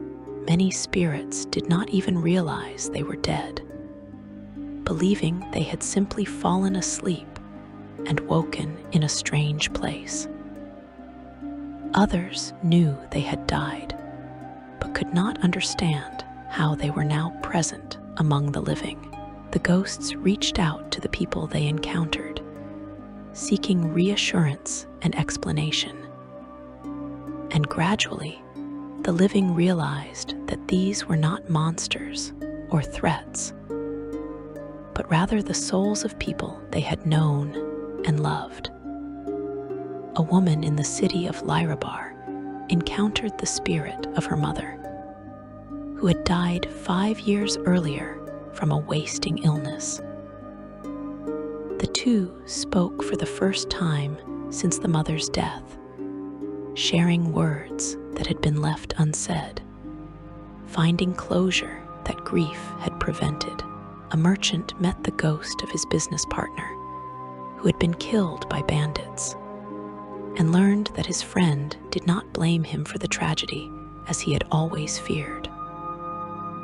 A young man saw the spirit of his brother, who had died in childhood, and realized with wonder that the ghost appeared not as a child, but as a young adult, as though the soul had continued to grow and develop even in death. These encounters repeated themselves across the entire kingdom. Thousands of reunions between living and dead, conversations that should have been impossible, moments of connection that transcended mortality itself. The initial fear transformed into something else, a mixture of grief and joy, sorrow and comfort. The living wept for those they had lost, but they also celebrated the opportunity to see them again, to speak words of love and farewell, to ensure that nothing important remained unsaid. The dead, for their part, seemed grateful for this opportunity, this final chance to touch the world they had left behind. But not all encounters were peaceful or joyful. Some spirits manifested bearing terrible wounds or showing signs of violent deaths, and their presence raised questions about murders that had gone unsolved or deaths that had been falsely attributed to accident or natural causes. A nobleman found himself confronted by the ghost of a servant he had secretly murdered years earlier, and the spirit's testimony revealed his crime to all who witnessed it. A merchant's wife encountered the spirit of her husband's first wife, who had supposedly died of illness, but who now appeared bearing marks of poisoning. Throughout Impilter, secrets were revealed, lies were exposed, and justice demanded for crimes that had been hidden. The authorities struggled to maintain order as the night progressed. The guards and militia found themselves mediating between living and dead, attempting to sort truth from confusion, trying to understand how to apply law and justice to situations involving spirits. Priests of various deities were called upon to provide guidance, but they found themselves as uncertain as everyone else. This was an unprecedented event, something that had never occurred in recorded history, and there were no established protocols or rituals to address it. As the night wore on, the dead began to share information about their experiences after death. They spoke of the realms they had traveled to, the the deities they had met, the nature of the afterlife as they had experienced it. These accounts varied wildly, depending on each individual's faith and actions in life. Followers of good deities described realms of peace and beauty, while those who had served evil powers spoke of torment and suffering. The spirits warned the living about the consequences of their choices, urged them to live virtuously and honor their commitments, shared wisdom gained from their experiences beyond the veil. The living listened with rapt attention, for they were receiving knowledge that mortals rarely obtained, direct testimony about what awaited them after death. But the priests noticed something troubling as they listened to the spirits' accounts.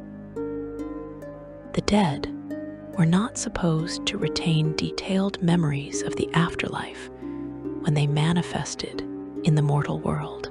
Such knowledge was meant to remain beyond the understanding of the living.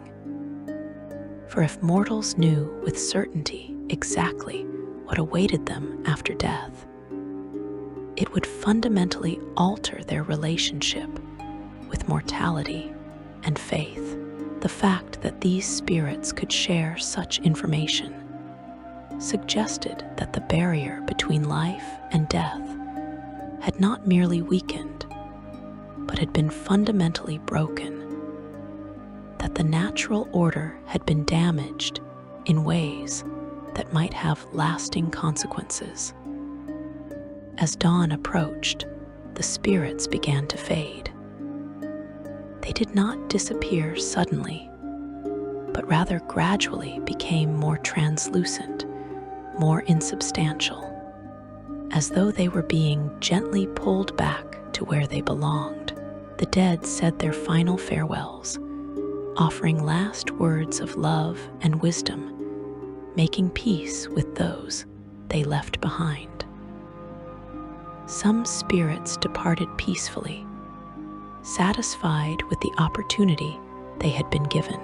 Others resisted, trying to cling to the world of the living, unwilling to surrender this unexpected return. But the natural order was reasserting itself, and as the sun broke the horizon, the last of the spirits faded away, returning to their proper realms, leaving the living alone once more. In the aftermath, Impilter was transformed. The kingdom had been given an extraordinary gift, a night when death's grip had loosened and allowed for final farewells and reconciliations. But the people also recognized that such an event must never occur again, that the barrier between life and death existed for important reasons, and that its violation, even for benevolent purposes, represented a dangerous disruption of cosmic order. Priests and wizards worked together to investigate what had caused the event. And when they discovered Velsharoon's abandoned tower and the concentration of damaged soul fragments surrounding it, they took action to cleanse and seal the site. The cleansing ritual was performed by a coalition of priests from multiple faiths, working together to restore the proper boundary between life and death. They spent weeks gathering the fragmented souls, providing them with the proper rites and blessings they had been denied, sending them on to their appropriate afterlives. The ritual was successful, reestablishing the natural order and ensuring that such a catastrophic failure could not occur again, at least not from this source. But the memory of that extraordinary night remained, and the people of Impilter wanted to ensure it would never be forgotten. Thus was born the tradition of the Midwinter Masquerade. Each winter solstice, the people of Impilter would hold festivals honoring the dead, celebrating the memory of that night when the departed had returned. The central feature of these festivals was the wearing of masks, each one representing a deceased loved one. The masks were crafted with care and artistry, designed to capture the appearance and personality of the person being honored. Families would create masks for parents, grandparents, and ancestors, wearing them during the solstice celebration as a way of keeping the memory of the dead alive and present. The tradition held that by wearing the masks, the living became temporary vessels for the spirits of the departed, allowing them to experience the celebration vicariously, to participate in life once more, even if only symbolically. People wearing the masks would speak as they imagined their departed loved ones might speak, would share stories and memories, would ensure that those who had died were not forgotten, but remained part of the community. The Midwinter Masquerade became a night of both mourning and celebration, acknowledging loss while also affirming the continuation of life and the bonds that transcend death. Over the centuries, the tradition spread beyond Impilter's borders, adopted by other communities and cultures across Faerûn.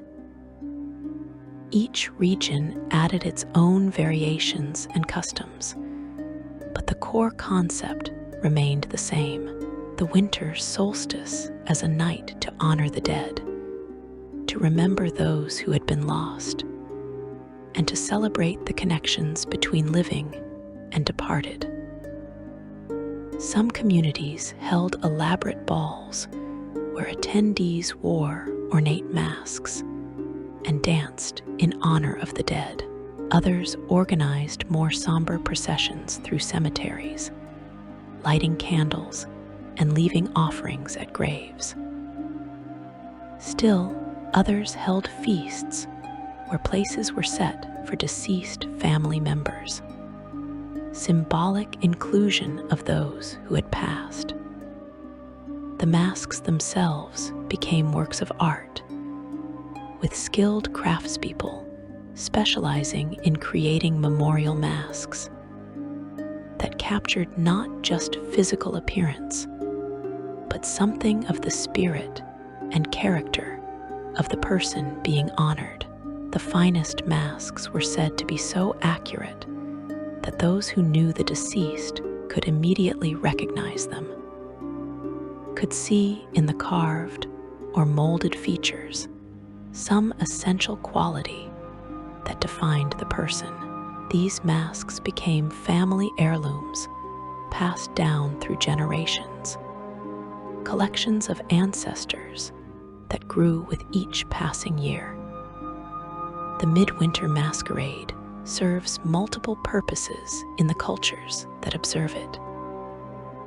It provides a structured way to process grief and loss, offering an annual opportunity to remember and honor the dead without allowing that remembrance to become overwhelming or paralyzing. It reinforces community bonds as people gather to share memories and support one another through their losses. And it serves as a reminder of mortality itself, encouraging people to live fully and virtuously, to speak words of love while there is still time, to avoid leaving important matters unfinished. In modern Faerûn, the Midwinter Masquerade remains one of the most widely celebrated winter solstice traditions, observed across dozens of nations and cultures. Most people who participate have no knowledge of its origins in that extraordinary night in Impilter, when the dead truly did walk among the living. For them, it is simply a beautiful tradition, a meaningful way to honor those who have passed. But in Impilter itself, the full story is preserved, taught to each generation, ensuring that the lesson learned 1,500 years ago is never forgotten, that death is natural and necessary, that the barrier between life and death exists for profound reasons, but that love transcends even mortality, connecting us to those we have lost in ways that endure beyond any single lifetime. As the longest night draws to a close and dawn approaches, as the masks are removed and carefully stored away for another year, participants in the Midwinter Masquerade often report feeling a sense of peace and connection, as though their departed loved ones truly were present during the celebration, as though the boundary between living and dead had thinned just enough to allow those on both sides to acknowledge one another across the divide. Whether this is genuine supernatural phenomenon or merely the comfort of ritual and remembrance is a question each person must answer for themselves. But the tradition endures year after year, generation after generation, ensuring that the dead are never forgotten, and that love, once given, continues forever. If you have found these tales of winter solstice legends enlightening, if the stories of bargains and sacrifices, of gods and mortals, of darkness and light have resonated with you, please consider supporting this channel. Like this video if you enjoyed it. Subscribe to stay informed of future lore explorations, and share these stories with others who might appreciate the deep mythology and rich history of the Dungeons and Dragons worlds. May your own winter solstice, however you choose to observe it, be filled with light, warmth, and the presence of those you love, both living and departed. Thank you for listening, and may the longest night always give way to dawn.